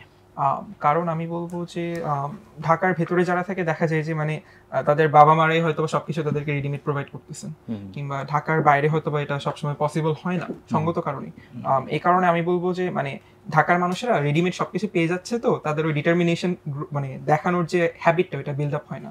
হয়তো ঢাকার বাইরের মানুষদেরকে হচ্ছে এটা ক্রমে ক্রমে ঢাকার চেয়ে কিছুটা হলেও বেশি ডিটারমিনেশন করতে হয়, স্ট্রাগল অথবা নিজেদেরকে প্রমাণ করার বোধহয় একটা বিষয় থাকে, তাই না? জি জি জি, এটা হয়তো বা অ্যাডমিশন সিজনে যেহেতু ডেডিকেশন এবং ডিটারমিনেশনের গেম এটা, সো তখন হয়তো বা এটা বেশি ইম্প্যাক্ট ফেলে। প্রতীকের কি মনে হয় যারা ভালো রেজাল্ট করে কি কি ফ্যাক্টর কাজ করে? যে ঢাকার বাইরের কথা বললেন, ঢাকার বাইরে বাদেই মানে ও ইন জেনারেল কি কি ফ্যাক্টর কাজ ইন করে? জেনারেল ভালো রেজাল্ট যারা করে, ফ্যাক্টর বলতে আমার মনে হয় যে পড়াশোনা করা, পরিশ্রম করা আর কি, এটাই মূল ফ্যাক্টর। ধরেন কারোর পড়াশোনা করতে ভালো লাগে না, সে তাও পরিশ্রম করলে আমার মনে হয় ভালো রেজাল্ট করা সম্ভব। কারোর ভালো লাগে কিন্তু মানে ফর সাম রিজন পড়াশোনা করে না ভালো লাগলেও, তো ভালো লাগলে তো হবে না, তো ভালো রেজাল্ট করবে না। তো মূল ফ্যাক্টর বলতে আমার মনে হয় এটাই, যে পড়াশোনা করছে নাকি করে নাই, এটাই। আর এরপরে হলো আর কি সেকেন্ডারি ফ্যাক্টর আরো আসে, ধরেন যে ও ন্যাচারালি কতটা ট্যালেন্টেড, বা ধরেন পরীক্ষার সময় অসুস্থ ছিল নাকি ছিল না, ওর পার্সোনাল কোনো সমস্যা থেকে থাকতে পারে, এইসব এগুলো পরে আসে পড়াশোনা করার পরে। সো এখন ধরো আমি তোমাদের মধ্যে একটা পর্ব করি, একটা র্যাপিড ফায়ার করতে চাই, আর একটা করতে চাই যে ইন জেনারেল তোমরা রিয়েলি কিউরিয়াস, যে ধরো তোমার ওদের দুজনের কাছ থেকে জানার মতো খুব মাথায় কাজ করতেছে, যে ওদের কাছে আমি জানতে চাই, এরকম কোনো কোয়েশ্চেন আছে হাবিবুল্লাহর কাছে বা প্রতীকের কাছে? আমি সেম কোয়েশ্চেন টু ইউ। ও একটু চিন্তা করুক, আমি আরেকটু ওই যে ঢাকার বাইরের এটা নিয়ে বলতে চাচ্ছি। প্রথমে যে মোটিভেশনের কথা আসলো ওটা আমি কমপ্লিটলি ডিসএগ্রি করব, আর হাবিবুল্লাহ যে ডিটারমিনেশনের কথা বললো এটা একটু অ্যাগ্রি করব। আমার পার্সোনালি মনে হয় ঢাকার ভিতরের পোলাপান অনেক ছোট ক্লাস থেকেই ওই 1 2 বা 3 থেকে একটা সিস্টেমের মধ্যে আছে, একটা সিস্টেম্যাটিক ওয়েতে ওদের পড়ানো হয় একাডেমিক্যালি। বিশেষ করে কোচিং এর একটা ভূমিকা আছে এখানে। ওরা একই সিস্টেম, মানে যে দিবে ওগুলা পড়বো, পরীক্ষা দেবো, এইরকম একটা সিস্টেম আছে। ঢাকার বাইরে এই সিস্টেমগুলা আস্তে আস্তে বাড়তেছে, বাট আগে আমাদের সময় কম ছিল। তো আমার মনে হয় এটা আলটিমেটলি চিন্তার স্বাধীনতার উপর একটা ইম্প্যাক্ট ফেলে, যেখানে সিস্টেম্যাটিক এই জিনিসগুলো কম। ধরেন কুষ্টিয়ার কথাই বলি, যেহেতু কুষ্টিয়ার, তো ওইখানে যে এরকম সিস্টেম আগে কম ছিল, একটা দুইটা পোলাপাইন আপনি পাবেন যাদের এরকম চিন্তার স্বাধীনতা আছে। কিন্তু ওই সিস্টেমের অভাবে যেটা হয় যে যে ম্যাথস, অধিকাংশ মানুষ মানে ওরা কোথাও যায় না, মাঝে ওই যে একজন দুইজন ওরা সেই চিন্তার স্বাধীনতাটা কোনোভাবে ইউটিলাইজ করতে পেরে ওরা আর কি উঠে আসে। আপনি যে আইএমও টিমের কথা বললেন, ধরেন কুষ্টিয়া থেকে একটা ছেলে পাইছেন, একটার বেশি মনে হয় কয়েক বছরে আর পাবেন না এরকম। তো ওই একজন ওই পুরো সিস্টেমের অভাবের ফসল বলতে পারেন, অভাবের ফসল। তো সেক্ষেত্রে তো হলো অভাবের ভালো, শিকার। যেমন ক্রাইসিস এখানে অপরচুনিটি ক্রিয়েট করতেছে। হ্যাঁ, আর আমার মনে হয় যে এই যে একজনকে করলো, আমার মনে হয় এটাই ভালো। সবাইকে যদি অপরচুনিটি দিত তাহলে তো সেটা লাভ হলো না, তখন ওর মধ্যে থেকে আবার আরেকটা ঠেলা লাগতো। এটা কিন্তু ভাই ইম্পর্টেন্ট পয়েন্ট, যে ঢাকার ভিতরে আমরা যারা ঢাকা স্কুলে পড়াশোনা করি, ঢাকার স্কুলগুলোতে দেখা যায় কম্পিটিশনটা যতটা না স্টুডেন্টদের ভিতর থাকে, কিছু কম্পিটিশন গার্ডিয়ানদের ভিতরেও কিছু থাকে। কি বেশি হ্যাঁ, তো ভাবিতে ভাবিতে বলে যে লড়াই হয় যে আমার ছেলে অমুক, আমার ছেলে তমুক। তো এইটা আসলে মানে যারা হচ্ছে 5-6 এর স্টুডেন্ট, ওদের উপর আসলে হিউজ প্রেসার আমার কাছে মনে হয়। ফার্মের মুরগি বানায় ফেলে না, এটাকে তুলনা করা যায় ও যেটা চিন্তার সাথে, ফার্মের মুরগি ভার্সেস দেশি মুরগি। ওপেন ছেড়ে দেওয়ার কারণে তার খাদ্যের নিশ্চয়তা নাই, যে কারণে তাকে বিভিন্ন জায়গায় ঘোরাফেরা করতে হয়, চ্যালেঞ্জ দিতে হয়, যার থ্রুতে সে আসলে তৈরি হয়। যখন আসলে ওর ব্রেনটা শেপ হচ্ছে বা ইন্টেলেকচুয়াল গ্রোথের একটা সময়, ওই সময়টা যে ওকে আমি একটা সিস্টেমের ভিতরে নিয়ে যাচ্ছি বা একটা সার্টেন ন্যারো পাথ, এই পাথে চলতে হবে, ওই গোলটা অ্যাচিভ করতে হবে, otherwise you are not successful. তো তখনই আর কি আমাদের ভিতরে মানে যার যে পোটেনশিয়ালটা ছিল ওটা ওই সময় আসলে নষ্ট হয় কিছুটা। ট্রু, খুবই এগ্রি করি আমি, বিকজ এটা আমার অবজারভেশনে আছে। মানে আমি যাদেরকে দেখছি এই যে একদমই ওই সিস্টেমের মধ্যে ফেলে দেওয়া হয়, তো একটা মিডিওকার জায়গায় পৌঁছায়, মানে ওই দিক থেকে সেফার, কিন্তু মানে খুব এক্সট্রা অর্ডিনারি জিনিসটা করাটা তাদের জন্য, ওই বুয়েটের ফার্স্ট সেকেন্ড থার্ড আলোচনাতে ওই জিনিসটা আসছে যে এই যে খুব সেফ পাথে চলে তো আসলে খুব বড় কিছু হয় না। তো ঠিক আছে, তোমাদের একটা র্যাপিড ফায়ার হোক, তোমরা হচ্ছে প্রশ্ন করবা দুইজনে মিলে একজনকে, কুইক কোয়েশ্চেন, কুইক অ্যান্সার। দু একটা প্রশ্ন বড় হইলেও সমস্যা নাই, একটু ভারী প্রশ্ন সেটা হইতে পারে, তাহলে আমরা একটু রিল্যাক্স করতে পারি। কারে দিয়ে শুরু করব? ফার্স্ট দিয়ে শুরু করেন। ফার্স্ট দিয়ে শুরু, হচ্ছে অ্যান্সার দিবে, তোমরা প্রশ্ন করবা। প্রশ্ন করে কিন্তু কঠিন, ঠিক আছে? তোমরা দুইজনে মিলে ওকে প্রশ্ন করতে থাকবা। শুরু করো, যে কোনো একজন। তোমার লাইফের এন্ড গোল কি, কিংবা তুমি মৃত্যু। আমি তো এটা করতে চাইছিলাম। ওকে, ভালো প্রশ্ন, ভালো উত্তর। হ্যাঁ, সিএসসি পাস করে কি করবা? মাস্টার্স বা চাকরি, যেটা আসে হাতে, পারলে দুটাই একসাথে। আচ্ছা,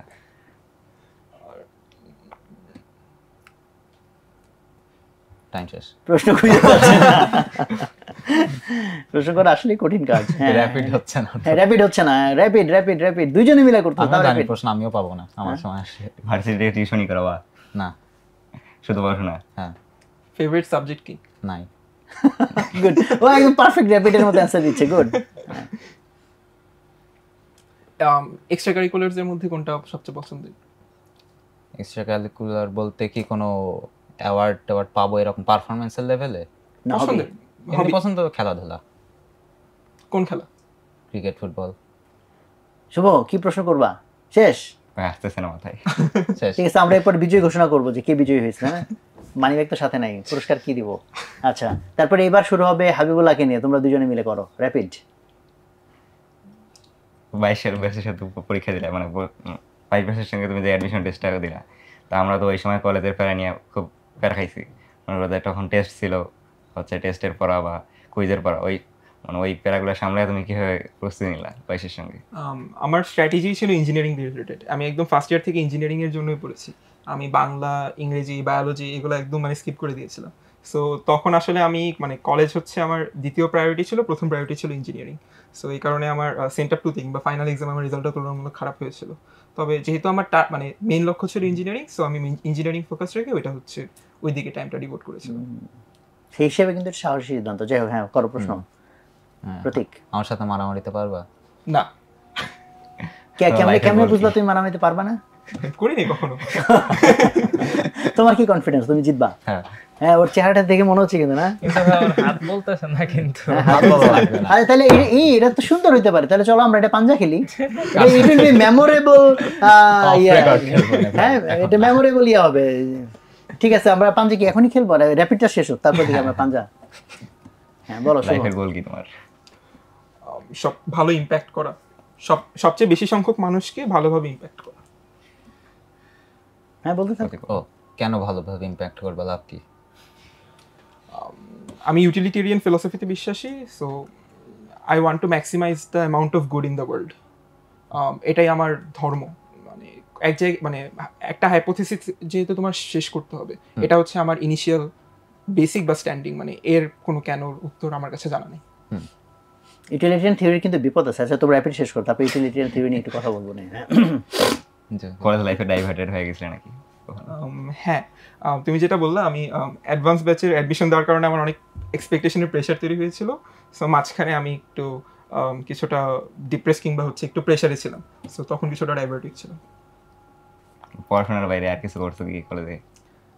না, কলেজ লাইফে কিছু করি কিছু না, খাও নাই, ঘুমাও নাই?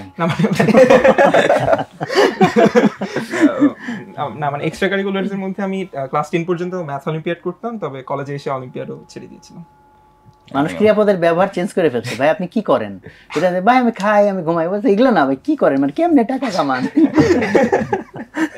হ্যাঁ তারপর বলো প্রতীক, ভালো হচ্ছে।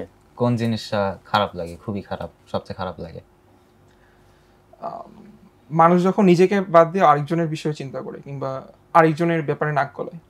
যেমন ফর এক্সাম্পল, তুমি তোমার প্যাশনকে ফলো করতেছো, অন্য মানুষ বলবে যে তুমি এটা না করে সরকারি চাকরি করো কিংবা এটা করো, এটা করো, এটা করো। ধরো আমার প্যাশন মানুষ মারা, এখন মানুষজন নাক গলাচ্ছে, তা আমার কি করা উচিত? তোমার প্যাশন তোমার ফ্রিডমের মধ্যে পড়তে হবে। মানুষ মারা তোমার ফ্রিডম নেই, কেন ফ্রিডম না। কারণ তোমার ফ্রিডম হচ্ছে তোমার নিজের অধিকার আছে, আরেকজনের সম অধিকার আছে। অধিকার জিনিসটা কি? খুব ভালো প্রশ্ন। অধিকারকে তুমি চাইলে দুইভাবে ডিফাইন করতে পারো আমার জানা মতে। তুমি চাইলে ধর্মীয়ভাবে ডিফাইন করতে পারো যে গড তোমাকে যে অধিকারগুলো দিয়েছে কিংবা তোমার যে রাইটগুলো দিয়েছে সেটাই হচ্ছে অধিকার, আর হক। আর আরেকভাবে বলতে পারো যে রাষ্ট্রীয় আইনে তোমাকে যে অধিকারগুলো দিয়েছে সেটা অধিকার। রাষ্ট্রীয় আইনে ওদেরকে কে অধিকার দিছে, যারা বানাইছে? আমার জানা নেই। ঠিক আছে, এই পর্বে প্রতীক বিজয়ী। খুব ভালো প্রশ্ন করছে। ওকে, এবার শুভ। যে অ্যানসার করে তার কাজ সোজা, প্রশ্ন যারা করে তাদের কাজ কঠিন। ঠিক আছে, শুভ ইজ রেডি। করো, প্রশ্ন করো, প্রতীক শুরু করো। সোজা প্রশ্ন করি। সোজা প্রশ্ন। বাড়ির পাশে পুকুর ছিল? বাড়ির পাশে ছিল না। আচ্ছা, সোজা প্রশ্ন।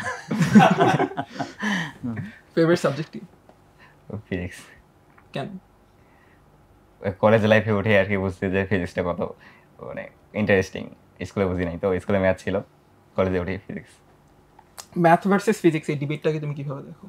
কারণ ম্যাথে ফিজিক্সও তো ম্যাথ লাগে। এখানে আর কি এখন পর্যন্ত ফিজিক্সকে মানে বেশি ভালো লাগবে। তোমার কি মনে হয় না ফিজিক্স ফেক? মানে বিশ্বাস করো কেন যেটা লেখা? ওটা তো প্রুফ, ফেক হবে কেন? তুমি দেখছো প্রমাণ জীবনে? প্রমাণ তো থাকেই। কোথায়? তোমার ধরো একটা উপপাদ্য থাকলো, ওটার নিচে প্রমাণ দেখো না? ওটা গাণিতিক প্রমাণ বুঝলাম, যে ফিজিক্যাল ভৌত ঘটনাগুলো সেগুলোর কথা বল। রিয়েল লাইফ প্রমাণ তো আছে। কই? একটা তোমাকে বইয়ে লেখা প্রমাণ আছে, তুমি বিশ্বাস করো কেন? তুমি প্রমাণ করো নাই, তুমি প্রমাণ দেখো নাই। সায়েন্টিস্টরা তো করছে। কে সায়েন্টিস্ট? নিউটন। নিউটনকে দেখছো চোখে? তখন আমার জন্ম ছিল না। তাহলে ফিজিক্সে মেজর করলো না কেন? ওটা একটা ইচ্ছা ছিল, কিন্তু সিএসসি কে বেশি প্যাশন ছিল আর কি। আগে কোডিং করেছো? 9-এ শুরু করছিলাম, তারপর কন্টিনিউ করা হয়নি। তুমি অলিম্পিয়াডের কারণে কন্টিনিউ করা হয়নি ম্যাথ অলিম্পিয়াড। তুমি হ্যাপিনেসকে কিভাবে ডিফাইন করো? হ্যাপিনেসকে ডিফাইন করি আর কি আমার যাতে অনুশোচনা না হয় যে আমি কাজটা খারাপ করছি, এটা যাতে পরবর্তীতে মনে হয়। প্রতীক? বলো, ভালো ভালো প্রশ্ন তো বলতেছো। আমার তো মাথা ফাঁকা হয়ে গেছিল। না প্রতীক খুব ভালো ভালো না, প্রশ্ন আমি বলছে। একটা জিনিস চিন্তা করছিলাম, ওই যে ওকে এত কিছু বললাম, কয়েকদিন আগে একটা জিনিস হলো, গল্প বলি যদি অনুমতি দেন। হ্যাঁ শিওর। যে কুষ্টিয়াতে ছিলাম কয়েকদিন আগে, সুন্দর সুন্দর চাঁদ উঠছে, ফুল মুন ছিল কিছুদিন আগে। তো আমার বাসায় একজনের ফোন আছে, একটা ভালো ফোন, মানে ভালো ক্যামেরা, 30 গুণ জুম করা যায়। তো আমি ছবি তোলার চেষ্টা করতেছি, জুম করতে করতে ধরেন 20 গুণ পর্যন্ত আছে, ওই যে স্পষ্ট হচ্ছে না, যে কেমন আলো আলো হয়ে যায়। যখন 30 গুণে গেল তখন হঠাৎ করে দেখি মানে ছবিটা খুব ক্লিয়ার হয়ে গেল। এরকম হওয়ার কথা না। তো ঘটনাটা আসলে যেটা, ওই যে স্যামসাং এর ফোনগুলোতে একটু কারসাজি করা আছে, বেশি জুম করলে একটা চাঁদের প্রিমেড ইমেজ দিয়ে রিপ্লেস করে দেয়। তাই নাকি? তো এই কারণে বলতেছি যে এগুলো তো বিশ্বাস করা কঠিন হয়ে যাচ্ছে, যে কি ছেড়ে কি বিশ্বাস। তো ওইটা থেকে আর কি এটা মাথায় আসলো। হ্যাঁ মানে এখানে দুইটা পয়েন্ট ডিসকাশন করার মতো। একটা যেটা তুমি ইউটিলিটেরিয়ান থিওরি বলছো, তো এটা নিয়ে খুব ক্লাসিক্যাল একটা আছে, এটা আমি অন্য কোনো একটা আমি পডকাস্টে বলছিলাম। মানে থিওরির মূল জিনিস হচ্ছে যে যেটা বেশিরভাগ মানুষের জন্য ভালো সেইটা করাটাই হচ্ছে রাইট ডিসিশন, যেটা নর্মালি মনে হয় তাই। তো ওখানে একটা সুন্দর গল্প দিয়ে শুরু করে, এটা খুব ক্লাসিক্যাল এই আলোচনা, মানে মোরালি কোনটা গুড, মোরালি কোনটা রাইট, কোনটা জাস্ট, এটা বোঝার জন্য। তো এটার জন্য এটা একটা থিওরি, ইউটিলিটেরিয়ান থিওরি। তো এটা প্রশ্নটা এরকম যে একটা রেল লাইনের উপরে 5টা শ্রমিক কাজ করতেছে, ধরো এটা টানেলের মধ্যে, তো ওখানে ওদের ওখান থেকে নড়াচড়া করার, পালানোর কোনো সুযোগ নাই। এখন একটা ট্রেন যাচ্ছে, ট্রেনের ব্রেক ফেল হয়ে গেছে, তার মানে নিশ্চিতভাবে 5টা লোক মারা যাবে। বাট এই ট্রেন লাইন থেকে একটা বাইপাস লাইন বের হয়ে গেছে, এই লাইনে আবার একটা লোক আছে, তারও ওখান থেকে নড়াচড়ার সুযোগ নাই। সো এখন তুমি ধরো ট্রেনের ড্রাইভার, তো তোমার হাতে একটা অপশন আছে যে তুমি চাইলে ট্রেনটাকে ডিরেক্ট চালাইতে পারো, 5টা লোক মারা যাবে, অথবা তুমি বাইপাস লাইনে ঢুকাইতে পারো, তাহলে হচ্ছে একটা লোক মারা যাবে। সো কোনটা রাইট ডিসিশন মনে হয়, এটা হচ্ছে question. So in general majority কি অলমোস্ট সবাই, ইটস ভেরি অবভিয়াস কোনটা রাইট। একজনকে মেরে ফেলবো। একজনকে মেরে ফেলবো, বিকজ একজনকে মেরে যদি আমি 5জনকে বাঁচাইতে পারি, এটা ইউটিলিটেরিয়ান থিওরি ওয়াইজ কিন্তু এটাই ডিসিশন যে হ্যাঁ তুমি একজনের বিপরীতে 5জনকে বাঁচাইছো। এরপরে এই কোয়েশ্চেনটাকে একটু ডিফারেন্ট সেটিংয়ে করা হয়। এরপরের কোয়েশ্চেনটা হয় যে একটা রাস্তায় গাড়ি যাচ্ছে ব্যাপক স্পিডে, ওইখানে সামনে 5টা মানুষ, তাদের মারা যাবে হিট করলে গাড়িটা। আর উপরে এই যে কিনা বলে ওভারব্রিজ, যেটা ওভারব্রিজের দ্বারাই এই দৃশ্যটা একজন দেখতেছে, গাড়িটা আসতেছে এবং সে বিশাল মোটা সোটা লোক। এখন তোমার হাতে একটা অপশন আছে, এই লোকটাকে ধাক্কা দিয়ে ফালাই দিবা, দিলে সে গিয়ে নিচে যে পড়ে যাবে, গাড়ি এসে ওকে হিট করবে, আর ও যেহেতু অনেক হেভি, সো গাড়ি আর বেশি আগাইতে পারবে না, সো ওই 5টা লোক বেঁচে যাবে। সো এটা রাইট কাজ হবে কিনা? না, কেন? কারণ ভাই এর আগে মানে প্রথম কেসে 5জন ওয়ার্কার ছিলেন, আরেকজন ওয়ার্কারই ছিলেন। মানে কাজ করতে যাওয়ার সময় একটা হিডেন কন্ট্রাক্ট থাকে যে এর মধ্যে কিছু রিস্ক আছে। সো দুইজনই ইকুইভ্যালেন্ট পজিশনে আছে, সো একজনকে আরেকজনের উপর প্রাধান্য দেওয়ার কোনো কারণ নেই। তাই যেহেতু প্রাধান্য দেওয়ার কারণ নেই, তাই আমি সংখ্যাকে প্রাধান্য দিচ্ছি, 5জন ভার্সেস একজন, সো একজনকে মারবো। কিন্তু সেকেন্ড কেসে ভাই ফুটওভার ব্রিজের উপরে কিংবা উপরে একজন মানুষ দাঁড়িয়ে আছেন, উনি কোনো কাজ করতেছেন না, সো উনি ওই হিডেন কন্ট্রাক্টটা সাইন করেননি যে। বাট ওই 5জন ওয়ার্কার বলি নাই তো, রাস্তার উপর যে আছে 5জন র্যান্ডম মানুষ। ভাই র্যান্ডম মানুষ হলো তো 5জনও র্যান্ডম, একজনও র্যান্ডম, হ্যাঁ এদের মধ্যে কোনো পার্থক্য নেই, দে আর ইকুইভ্যালেন্ট। ধরো ঠিক আছে, সেটাই আমি বললাম, তাহলে তখন কি ধাক্কা দেওয়া ঠিক হবে কিনা? আমি বুঝিনি বিষয়। হ্যাঁ ধরো যে এই ক্ষেত্রেও সেম, এও ধরো ওয়ার্কার, উপরে আইসা জাস্ট বিশ্রাম নিতে আসছে, ওরাও 5জন ওয়ার্কার, অথবা এরাও 5জন র্যান্ডম মানুষ, এই মোটা লোকটাও র্যান্ডম মানুষ, তখন আমি তাকে ধাক্কা দিয়ে ফেলে দিব।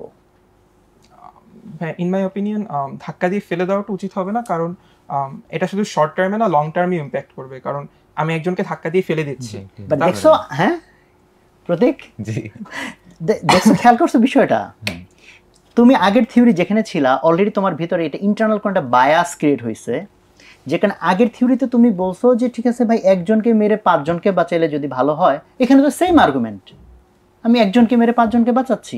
ভাই একটু পার্থক্য আছে, সেম আর্গুমেন্ট হয় না। প্রথমে ধরেন ওই একজন হলো সিচুয়েশনের অংশ ছিল, ও একটা হলো 50-50 অংশ ছিল, কিন্তু ওই যে উপরে যে মোটা লোক দাঁড়ায় আছে, ও সেই ওই সিস্টেমের মধ্যে নাই, ওকে আমি ঠেলে ঢুকাই দিচ্ছি সিস্টেমের মধ্যে। সবাই সিচুয়েশন অংশ এইভাবে বলতে পারি, বিকজ ওই ট্রেন লাইন তো গেছে বরাবর, আর আমি যখন বাইপাস লাইনে ঢুকাই, ওটা তো কিন্তু মেকানিজম করে ঢুকাইতে হয়, মেকানিজম করে লাইনকে শিফট করে ঢুকাইতে হয়। সো ও এই সিচুয়েশনে প্রথমে হয়েছিল ওয়ান অর দি আদার, কিন্তু এই সময় ওয়ান অর দি আদার ছিল না, ওয়ান অর দি আদার বানানো লাগছে যে ওকে, মানে ও একটা অল্টারনেটিভ এরকম না, ওকে আমি একটা অল্টারনেটিভ বানাতে পারি। কিন্তু প্রথম ক্ষেত্রে দুইজনে, একজন বাদ দিলে আরেকজন অল্টারনেটিভ, এটা মাস্ট ছিল, কিন্তু পরের ক্ষেত্রে সেটা মাস্ট না।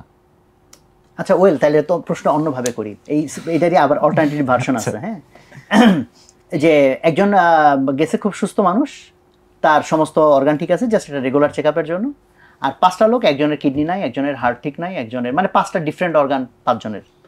So would it be a right decision যে তাহলে সুস্থ মানুষটাকে আমরা মেরে ফেলি, মেরে তার 5টা অর্গান এক একজনকে এক একটা দিয়ে দিই, তাহলে 5টা লোক বেঁচে যায়? বিকজ তাহলে অপারেশন কে করবে? মানে যে এটা তো হচ্ছে জাস্ট মানে অপারেশন কে করবে সেটা তো যদি আমি অপারেশন করি তাহলে আমার গুলা দিয়ে দিলাম, 6 জনই বাঁচুক। হ্যাঁ, মানে আত্মত্যাগ করলে তো একরকম ডিসিশন, বাট ধরো নিউট্রালি আমরা বলতেছি যে ওই থিওরিটাকে টেস্ট করতেছি যে একজনের এগেইনস্টে 5 জন বাঁচানোটা যদি রাইট ডিসিশন হয়, does it feel good, does it feel right, যে এই লোকটাকে মেরে আমি 5 জনকে বাঁচাবো? রাইট ডিসিশন কথাটা তো খুবই ভারী। হ্যাঁ, ওই যে রাইট বা জাস্ট, তাহলে শুরুতে যে আর্গুমেন্ট করছিলাম তখন তো তোমরা খুব নির্দ্বিধায় বলে দিয়েছো হ্যাঁ ভাই একটা মানুষ মরলে 5টা মানুষ বাঁচলে এটা ভালো। আমার মনে হয় কনসিকোয়েন্স দেখা পর্যন্ত আমরা রাইট রং বলতে পারি না। ধরেন এই কোশ্চেন, ওই 5 জনকে বাঁচালাম, ওই 5 জন এখন 5 জনই সিরিয়াল কিলার হয়ে গেল। সেটা তো তাহলে ওই যে প্রথম আর্গুমেন্টও তাহলে তোমার মাথায় এই প্রশ্ন আসে নাই কেন? প্রথমে আসে নাই কারণ ওই যে ইকুইভ্যালেন্স এস্টাবলিশ করা হয়েছিল একটা, যে সবাই শ্রমিক, সবাই সমান, এরকম একটা সমান অসমান, সমান অসমান তো ধরো অনেক ভাবে ডিপেন্ড করে। যেমন ধরো 5 জনই শ্রমিক, বাট একজনের মনে করো যে হলো বয়স কম, 5 জনের বয়স বেশি, আমি তো ওগুলো কোনো কিছু বলি নাই। একজনের ধরো বাচ্চা আছে আর তারপর ডিপেন্ডেন্ট লোক আছে, যদি বলে দেন তাহলে অ্যানসার প্রতিবার চেঞ্জ হবে। তাহলে ওই থিওরির ভ্যালিডিটি কোথায় গিয়ে দাঁড়াচ্ছে? যখন তুমি ইউটিলিটিয়ারিয়ান থিওরি বলতেছে যে ম্যাক্সিমাইজ করা নাম্বার দিয়ে, যেখানে তুমি কোয়ালিটিকে কাউন্টে নিচ্ছ না। হইতে পারে একজন আইনস্টাইনকে বাঁচানোর জন্য তুমি 1000 মানুষকে মেরে ফেলাকে জাস্টিস মনে করতে পারো, যে ওটা নরমাল মানুষ মরে যাক। হ্যাঁ, আমার এখানে একটা পয়েন্ট বলতে চাচ্ছি, মানে আমরা যখন মানে ইউটিলিটেরিয়ান থিওরিতে তো আমরা টোটাল ইউটিলিটিকে ম্যাক্সিমাইজ করতে চাই। এখন আমরা যখন একটা রোগীকে মেরে 5 জনকে বাঁচাবো, তখন আমরা একটা হিডেন ইউটিলিটি আমরা কাউন্ট করতেছি না, যে এর ফলে সমাজের পারসেপশন কিংবা সমাজে এর কী প্রভাব পড়বে। এখন আমরা যদি হচ্ছে একজনকে মেরে 5 জনকে বাঁচাই, এটা যদি নিউজে যায়, তাহলে হচ্ছে সমাজের মানুষ ভাববে যে আমি যদি হসপিটালে যাই আমার মায়ের আরো 5 জনকে বাঁচাইতে পারে। এটার মানে এই কাজের ফলে তাহলে সমাজে ইউটিলিটি আরো কমে গেল, এটা একটা হিউজ এফেক্ট পড়লো। এই কারণে আমি ইউটিলিটেরিয়ান থিওরির আন্ডারেই আমি হচ্ছে এই কাজের পরিপন্থী। ভালো, সুন্দর সুন্দর আর্গুমেন্ট আসছে। অ্যাকচুয়ালি এগুলোর কোনো ডিসাইসিভ অ্যান্সার নাই, বাট এখানে একটা মজার যে জিনিসটা আছে সেটা হইতেছে সিমিলার কনটেক্সটেও মানুষের বিভিন্ন রকম বায়াস কাজ করে। যেমন এই পয়েন্ট দিক থেকে যদি তুমি চিন্তা করো, যখন 5 জন লোক এখানে আছে, একজন এখানে, আর তুমি এখান থেকে চিন্তা করতেছো কেউই তোমার কাছে না, তোমার বায়াসটা তখন তুমি বাই ডিফল্ট ধরে নিচ্ছ তারা ইকুইভ্যালেন্ট। যখনই বলছি লোকটা ব্রিজের উপরে, তুমি তারে ধাক্কা মারবা, তখন সে তোমার কাইন্ড অফ আপন হয়ে গেছে। বুঝছো, সাথে সাথে একটা বায়াস ক্রিয়েট হয়। সো হিডেন প্রচুর বায়াস থাকে মানুষের, যে বায়াসগুলো সম্পর্কে মানুষ সচেতন থাকে না, যে কারণে তার রাইট রং আমরা যত সহজে মনে করি, মানে বটম লাইন হচ্ছে যত সহজে মনে করি ভাই এটাই তো ঠিক, ওইটাই তো ঠিক না, ভিতরের বিষয়টা হচ্ছে এগুলো অনেক জটিল বিষয়, সহজ না। ওয়েল, ঠিক আছে, আলোচনা একটু বেশি জটিল দিকে, থিওরিটিক্যাল দিকে চলে গেছিল। আবার আমরা একটু প্র্যাকটিক্যাল দিকে নিয়ে আসি। প্র্যাকটিক্যাল দিকের ভিতরে ওখানে আরেকটা আর্গুমেন্ট ওখানে একটু টানতে চাই। এই যে ও যে বলছে যে ফিজিক্স কেমনে সত্য, তুমি বলছো সব প্রমাণিত, এইটা আমার কাছে ইন্টারেস্টিং লাগে। মেজরিটি মানুষ যারা সায়েন্স পড়ে তারা মনেই করে নিচ্ছে সায়েন্সের যেন সব কিছু প্রমাণিত। Is it like that? আচ্ছা, নিউটনের সূত্রের প্রমাণ তোমরা জানো তো বোধহয়, নাকি? গাণিতিক প্রমাণ জানি না, গাণিতিক প্রমাণ দুনিয়ার কেউ জানে না, তো তাহলে তুমি নোবেল পুরস্কার পেয়ে যাবা। কোন সূত্র? মেজরিটি মানুষ মনে করে আরে নিউটনের সূত্রের গাণিতিক প্রমাণ তো জানি না আমরা। নিউটনের 3টা সূত্র হচ্ছে অ্যাজাম্পশন। এটা আমরা সূত্র বলে মানুষকে মানে এটার মধ্যে একটা ঘোল পাকাই দিয়েছে। এটার নাম হওয়া উচিত ছিল নিউটনের 3টা স্বীকার্য। হ্যাঁ, সে স্বীকার করে নিছে। ওয়েল, তাহলে বলবা যে ভাই আমি যে গাণিতিকভাবে লিখছিলাম হচ্ছে উনি যা স্টেটমেন্ট দিচ্ছে ওইটাকে তুমি গাণিতিক ফর্মে লিখছো। খেয়াল করো, সেকেন্ড কি বলছে, ডিরাইভ তো করা হয় নাই। তুমি তার যে স্টেটমেন্ট ধরে নিছে যে প্রত্যেক ভরবেগের পরিবর্তনের হার প্রযুক্ত বলের সমানুপাতি, এই কথাটাকে ম্যাথমেটিক্যালি লিখছো, বাট এটা কোথা থেকে প্রমাণ করছো? প্রমাণ আমরা করি নাই। ফলে সায়েন্স কিন্তু মোরলেস দাঁড়ায় অ্যাজাম্পশনের উপর, রিলেটিভিটি দাঁড়ায় দুটো অ্যাজাম্পশনের উপর। ওইদিকে ম্যাথমেটিক্সের বড় একটা অংশের অ্যাজাম্পশন আসছে ইয়েদের 5টা যে স্বীকার্য সেটার উপর থেকে। এখানে ক্লাসিক্যাল মেকানিক্সের পুরো জিনিস দাঁড়ায় নিউটনের 3টা স্বীকার্য থেকে। যে কারণে এখন তাহলে আমরা স্বীকার্য মেনে নেই কেন? মেনে নেই কারণ হচ্ছে যে এই 3টা স্বীকার্য মেনে নিলে দেখা যাচ্ছে এখান থেকে অনেক কেস বর্ণনা করা যাচ্ছে, রকেট বানানো যাচ্ছে, তাতে এটা সত্য প্রমাণ হয়ে যায় এরকম বলা যায় না। বিকজ এই নিউটনের সূত্রে কিছু কিছু কেসে গিয়ে ফেল করে, যেমন তোমার বস্তুর স্পিড যদি বাড়তে বাড়তে বাড়তে বাড়তে একেবারে আলোর বেগের কাছাকাছি চলে যায়, নিউটনের সূত্র কি খাটে নাকি খাটে না? তা তো মিথ্যা হয়ে গেছে। সেক্ষেত্রে আইনস্টাইনের সূত্র হ্যাঁ, বাট আইনস্টাইনের সূত্র তো দাঁড়া আছে দুইটা স্বীকার্যের উপর, তাহলে ওইটাও তো এমন কোনো কেসে গিয়ে পড়তে পারে যেখানে গিয়ে সেটা কাজ নাও করতে পারে। তো যাই হোক, বাট দুইটা প্রশ্ন খুব ডিফারেন্ট প্রশ্ন, ঘুরে ফিরে থিম একটা, মানুষ যেভাবে খুব কনফিডেন্টলি মনে করে এইটা সত্য, এইটা রাইট, আমি ঠিক, আমি ওই জায়গাটাকে বরং হিট করতে চাইছি যে এত সহজে কনফিডেন্ট কেমনে মানুষ হয়ে যাচ্ছে, জিনিসগুলা এত সহজ না, ঠিক আছে নাকি? তাইলে আমাদের লাইফে যে প্রত্যেক মুহূর্তে আমরা ডিসিশন নিচ্ছি, এই যে সিএসসি পড়ার ডিসিশন বলো, বলো এইটা করার ডিসিশন বলো, আমি বলতে চাইতেছি যে ইউ ক্যান, দেয়ার স্কোপ, তোমার ক্রিটিক্যালি থিঙ্ক করার স্কোপ আছে, ইউনো। আচ্ছা, আছে কিছু বলতে চাইছিলাম বোধহয় নাকি? না ভাই। তো তাহলে এখন বলো ঠিক তোমাদের ভবিষ্যৎ তাহলে পরিকল্পনা এখনো ঠিক হয় নাই না? সিএসসি পড়ে তারপর তুমি কিছু একটা করবা, তারপর হাবিবুল্লাহর ক্ষেত্রেও স্পেসিফিক কিছু নাই? ভাই ইচ্ছা আছে বাংলাদেশের সফটওয়্যার ইন্ডাস্ট্রিতে হচ্ছে একটা কোম্পানি বা ফার্ম প্রতিষ্ঠা করা, কারণ বাংলাদেশ সরকার হচ্ছে ডিজিটাল বাংলাদেশ থেকে এখন স্মার্ট বাংলাদেশ। কবে শুরু করবা? ভাই আমি প্ল্যান করে রেখেছি, আমি তো এখন একাডেমিকের দিকে ফোকাস ছিলাম, রিয়েল লাইফের জিনিসপত্র আমি হয়তো বা জানি না, প্রথম 2 বছর আমি একটু রিয়েল লাইফ এক্সপিরিয়েন্সটা গ্যাদার করবো, পরে 3rd ইয়ার অথবা 4th ইয়ারের দিকে। ঠিক আছে, আমরা কমেন্টে খেয়াল রাখবেন দর্শকরা 3rd ইয়ারে ও কোম্পানি চালু করলো কিনা, আমরা চাপে রাখবো কে আমাকে সাথে নিও। তুমি কি করতে চাও? হ্যাঁ, আমার ইচ্ছা উদ্যোক্তা হওয়া, মানে হাইবুলার মতো কাইন্ড অফ। আচ্ছা, কবে থেকে? ভাই এটা কি 4th বা তারপর, কারণ তারপর 3rd ইয়ার 4th ইয়ার 4th ইয়ার হলে কিন্তু তোমার মানে প্রবাবিলিটি অনেক কমে বেশি। যাবে, মানে ওইটা স্টার্ট করার জন্য ভালো টাইম না। স্টার্ট করার জন্য খুব ভালো টাইম হচ্ছে অ্যাবসলিউটলি রাইট নাও, বিকজ তাহলে তুমি প্রচুর এক্সপেরিমেন্ট ফেইলিউরের মধ্যে দিয়ে যাইতে যাইতে যতদিন স্টুডেন্ট লাইফ অতদিন হয়তো একটা জায়গায় পৌঁছায় যাবা। অথবা হচ্ছে ধরো তুমি চাকরি টাকরি করে একদম ক্যারিয়ার স্টেবল হয়ে গেছে, অন্য অনেক প্রেশার নাই, শ্বশুরবাড়ির প্রেশার, বিয়ে করার প্রেশার, হ্যাঁ ক্যারিয়ার কী করতেছো, কোথায় চাকরি, এগুলো প্রেশার নাই, কিছু টাকা পয়সা ইভেন জমে গেলে ভালো, তখন গিয়ে আবার ট্রাই করাটা। এই দুইটা বাদে মাঝখানে যখন তুমি 4th ইয়ারে আসো, ডু ইউ থিঙ্ক তখন কোম্পানি স্টার্ট করাটা ইজিয়ার হবে? কারণ কোম্পানি স্টার্ট করে তুমি যত স্মার্ট হো, এটা স্টেবল 3 বছর 4 বছর আরও অনেক বছর লেগে যায়, খুব লাকি না হলে মোস্টলি অনেক বছর লাগে। ওই স্ট্রাগল টাইমে তোমার আইডেন্টিটি ক্রাইসিস, যে পাশ করলি ফার্স্ট হয়েছিলি কী করতেছো, হ্যাঁ তখন টাকা নাই, ইয়ে নাই, ধার দেনা চলতেছে, এদিকে বিয়ে করতে হবে, হ্যাঁ জামাই কী করে, এখন বিজনেস এস্টাবলিশ তো সময় লাগে। তো আসলে যদি তোমরা মনে করো যে you are really passionate about building something, তাহলে আমি এদের বলবো যে তাহলে হোয়াই নট নাও। এখন তো প্র্যাকটিক্যাল 2 বছর তুমি প্র্যাকটিক্যাল কোন এক্সপিরিয়েন্স পাবা তুমি 2 বছরে কোডিং করার? কোডিং ভাই মানুষের সাথে কিভাবে কথা বলতে হয়, কমিউনিকেশন স্কিল, তুমি কথা বলতেই পারো, এন্ড এই কথা বলার স্কিল গুড এনাফ কিনা এটা তো ফিল্ডে গিয়ে টেস্ট করলে না বুঝবা, আর ইমপ্রুভ করা লাগবে। বাট 2 বছর তুমি থিওরিটিক্যাল জাস্ট ধরো পড়ালেখার মধ্যে কথা বলে যাচ্ছ, বাট এই কথার স্কিল দিয়ে ব্যবসা করতে পারবা কিনা এটা তো প্রমাণিত না। একটু বিপদে ফেলে দিলাম নাকি? না ঠিক আছে, ওয়েল ভালো, আমরা দুইটা পাইলাম যে তাদের মধ্যে একটা উদ্যোক্তা হওয়ার, বড় স্কেলে কাজ করার একটা কাইন্ড অফ চিন্তা ভাবনা পপ আপ করতেছে, হয়তো এখনো সিরিয়াস না হইলেও। প্রতীকের সেই ক্ষেত্রে তোমার আরও এখানে সিরিয়াস থিঙ্কিং দেওয়ার প্ল্যান আছে?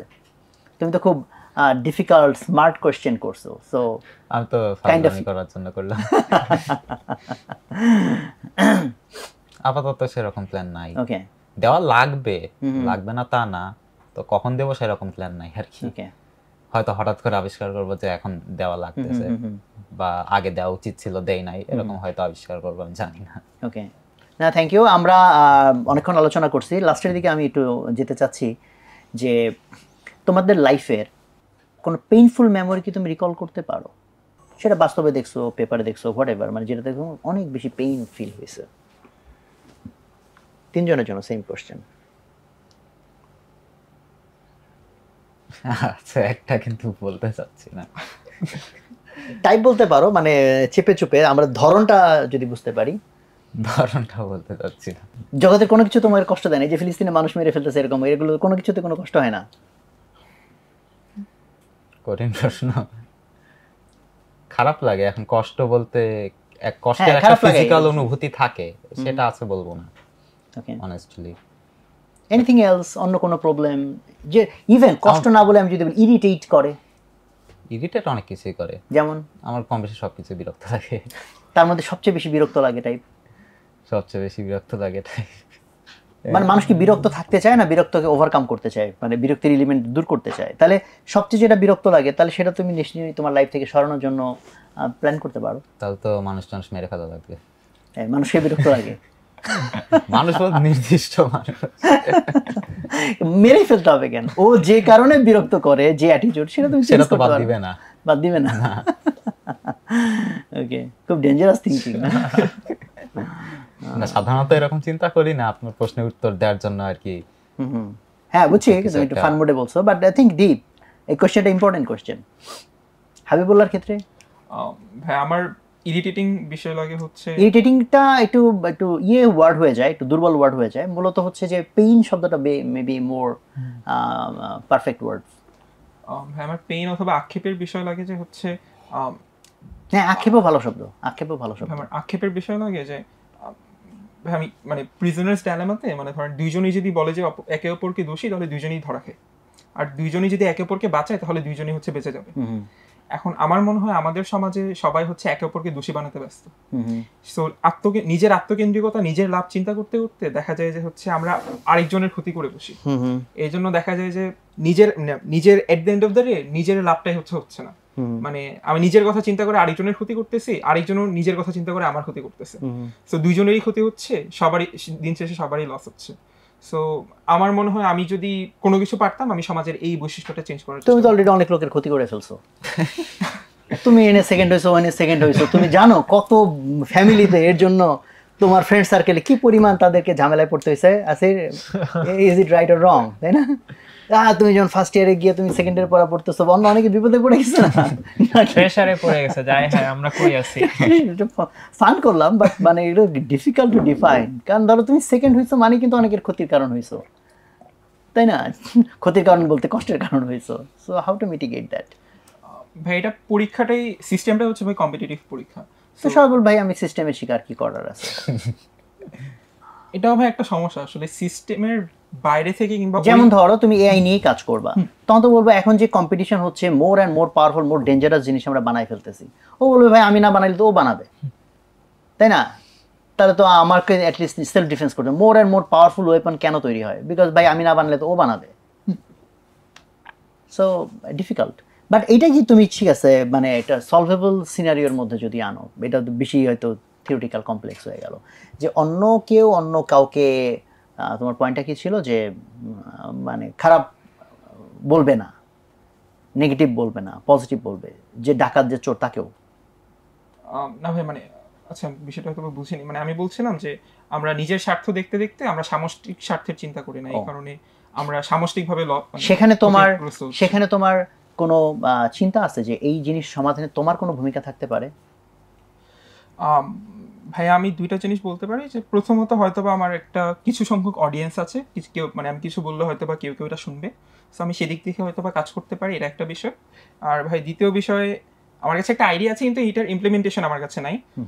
আমরা যদি রিপিটেড প্রিজনার্স ডিলেমা দেখি তাহলে হচ্ছে দেখা যাবে যে উভয় পক্ষই হচ্ছে একে অপরকে লাভবান করবে। সো মানে সামষ্টিক কল্যাণের কথা তখন ওইটা হচ্ছে ন্যাশ ইকুইলিব্রিয়াম হয়ে যাবে।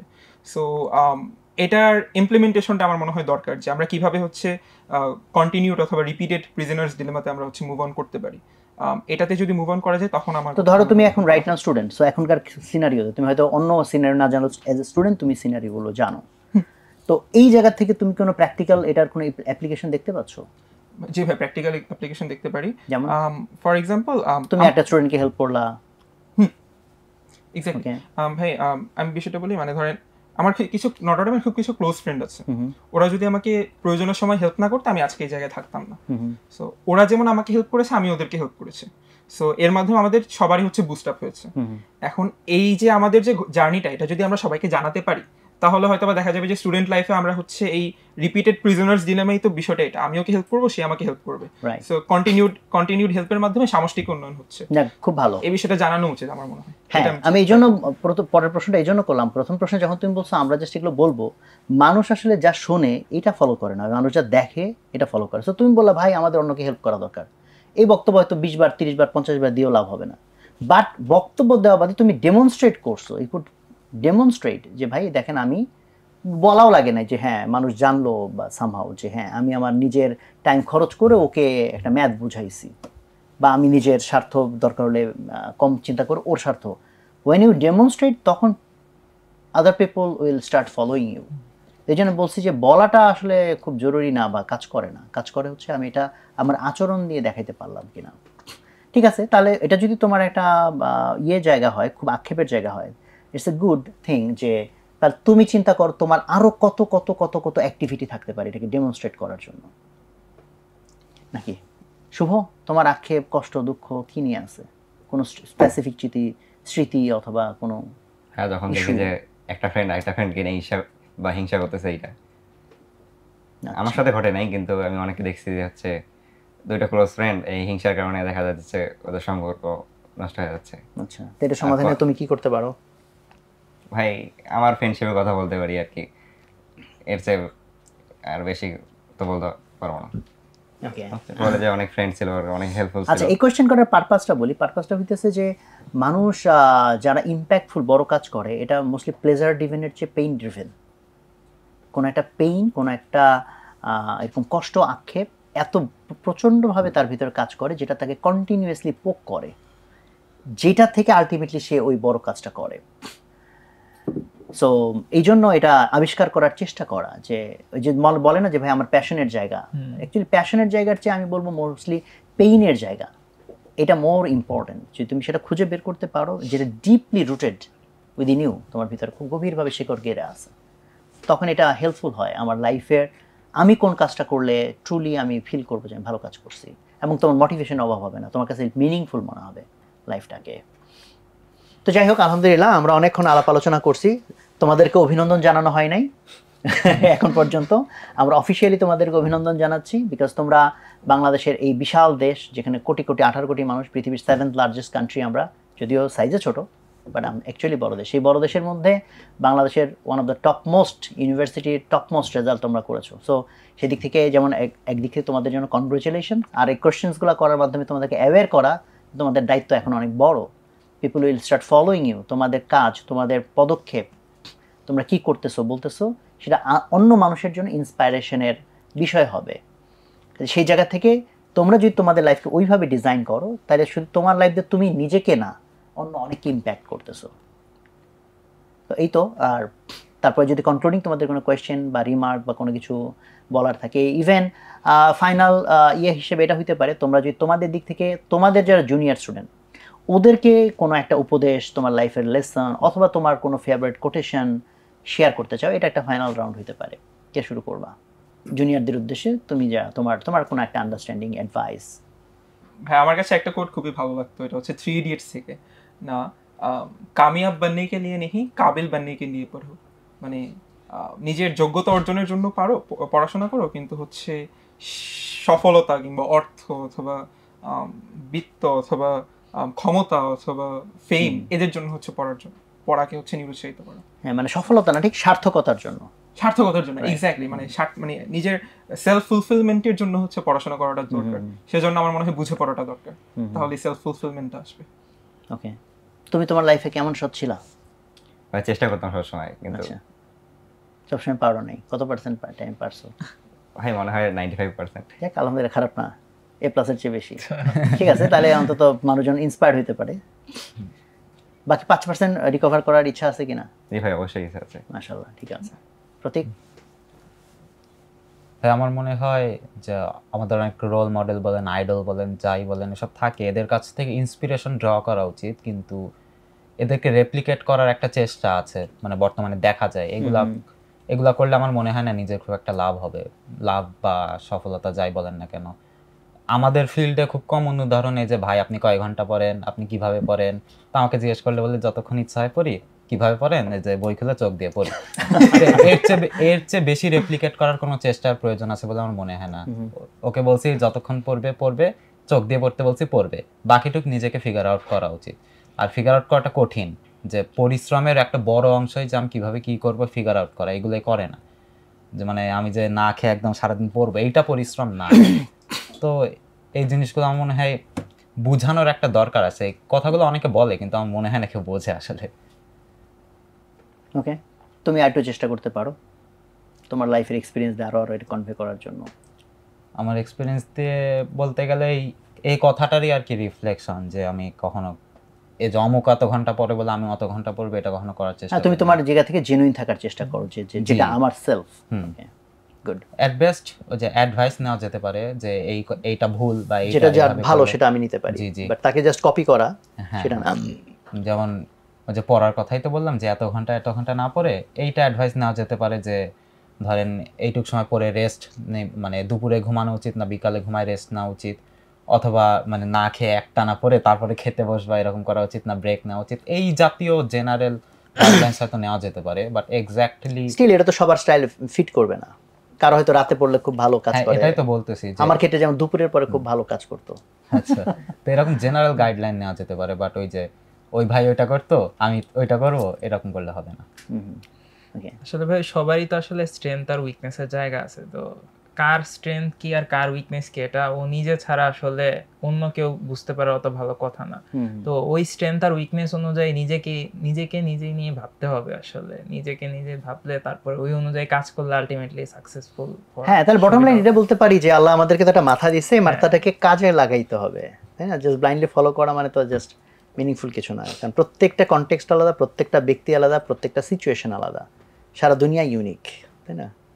প্রত্যেকটা, আমি একদিন সমুদ্রের পাড়ে অনেকক্ষণ ঢেউয়ের দিকে তাকায় থেকে এই রিয়েলাইজেশনটা ওই দিন সবচেয়ে তীব্রভাবে হয়েছে যে প্রতি মুহূর্তে কত ঢেউ জেনারেট হচ্ছে, বাট এক্স্যাক্টলি এই মুহূর্তে ঢেউয়ের যা সিচুয়েশন পৃথিবীর ইতিহাসে কখনো কোনোদিন এক্স্যাক্টলি এটা হয়নি, ছিল না। এই মুহূর্তটা ইউনিক, ইজন্ট ইট? এক্স্যাক্টলি কি ঠিক ওইভাবেই হয়েছে? প্রত্যেকটা মুহূর্ত ইউনিক, প্রত্যেকটা ব্যক্তি ইউনিক। সো ওই জন্য আমি আমার ইউনিকনেস বোঝার জন্য, মানে প্রবলেমটা ওইটার একটা গোড়া হইতেছে যে আমরা এখন চারদিক থেকে এত বেশি রাশ এবং এই ডিভাইস আসার পরে তো মানে হচ্ছে যে আমি যে চিন্তা করব, বোর্ড হওয়া কিন্তু খুব ইম্পর্ট্যান্ট। মানুষ যখন বোর্ড হয় তখন সে অ্যাকশন নিতে চায়, বাট আমরা যখন বোর্ড হই না, কারণ একের পর এক স্ক্রল করতে করতে আমি সব মানে ডোপামিনের পরে ডোপামিন হইতে মানে আমি জাস্ট এক্সাইটেড। সো তখন আমি যে নিজেকে নিয়ে চিন্তা করব, রিফ্লেক্ট করব, একটা অরিজিনাল থিঙ্কিং আসবে, এটা একটা ব্যাপকভাবে সংকুচিত হয়ে গেছে, খুবই এটা ডেঞ্জারাস জায়গায় চলে গেছে। তো এই জন্য এই দিক থেকে এটা খুব মিনিংফুল কথা যেটা আসলো আলোচনায়, যে আমাদের যে নিজের অরিজিনালিটি বোঝার চেষ্টা করা, ইউনিকনেস বোঝার চেষ্টা করা, প্রত্যেকটা ইউনিক সিচুয়েশনকে মোকাবেলার জন্য ইউনিকলি ক্রিয়েটিভলি আমার এনার্জিকে এঙ্গেজ করা, এটা তো জাস্ট কপি পেস্ট দিয়ে হবে না। তো আলহামদুলিল্লাহ, আমরা তো চাই পৃথিবীটা অন্যরকম হোক, বাংলাদেশটা আরও সুন্দর হোক, হ্যাঁ, মানুষ আরও ভালো থাকুক। তো সেখানে আমরা ডেফিনেটলি তোমাদের কাছে চাই সেখানে তোমাদের একটা খুব রোল থাকুক, তাই না? খুব লিডিং রোল থাকুক। তো এটা আমাদের প্রত্যাশা। দর্শক, আমরা অনেকক্ষণ কথাবার্তা বললাম, আমাদের কথার মধ্যে অনেক কিছু হয়তো অত গোছানো ছিল না, বাট সব কথার মধ্যে থেকে আমরা এটাই বের করতে চাইলাম যে এই আল্লাহ তাআলা আমাদেরকে দুনিয়াতে পাঠাইছেন, সো আমাদের একটা রেসপন্সিবিলিটি আছে, আমাদের একটা জিম্মাদারি আছে। সো আমরা যাতে প্রত্যেকের এই ইউনিক জীবনটাকে আমরা মিনিংফুল করি, সার্থক করি, মানুষের কল্যাণে এটাকে কাজে লাগাই, যাতে সবাই মিলে আমরা অনেক ভালো থাকি, অনেক সুন্দর একটা পৃথিবী তৈরি হয়। তো সবাই ভালো থাকবেন, সবাই আমাদের জন্য দোয়া করবেন, বিশেষ করে ওদের জন্য দোয়া করবেন, এবং ওদেরকে চাপে রাখবেন যাতে ওরা বড় কিছু করে, মিনিংফুল কিছু করে। তারপর তো আজকে এখানেই বিদায় নিচ্ছি। আসসালামু আলাইকুম।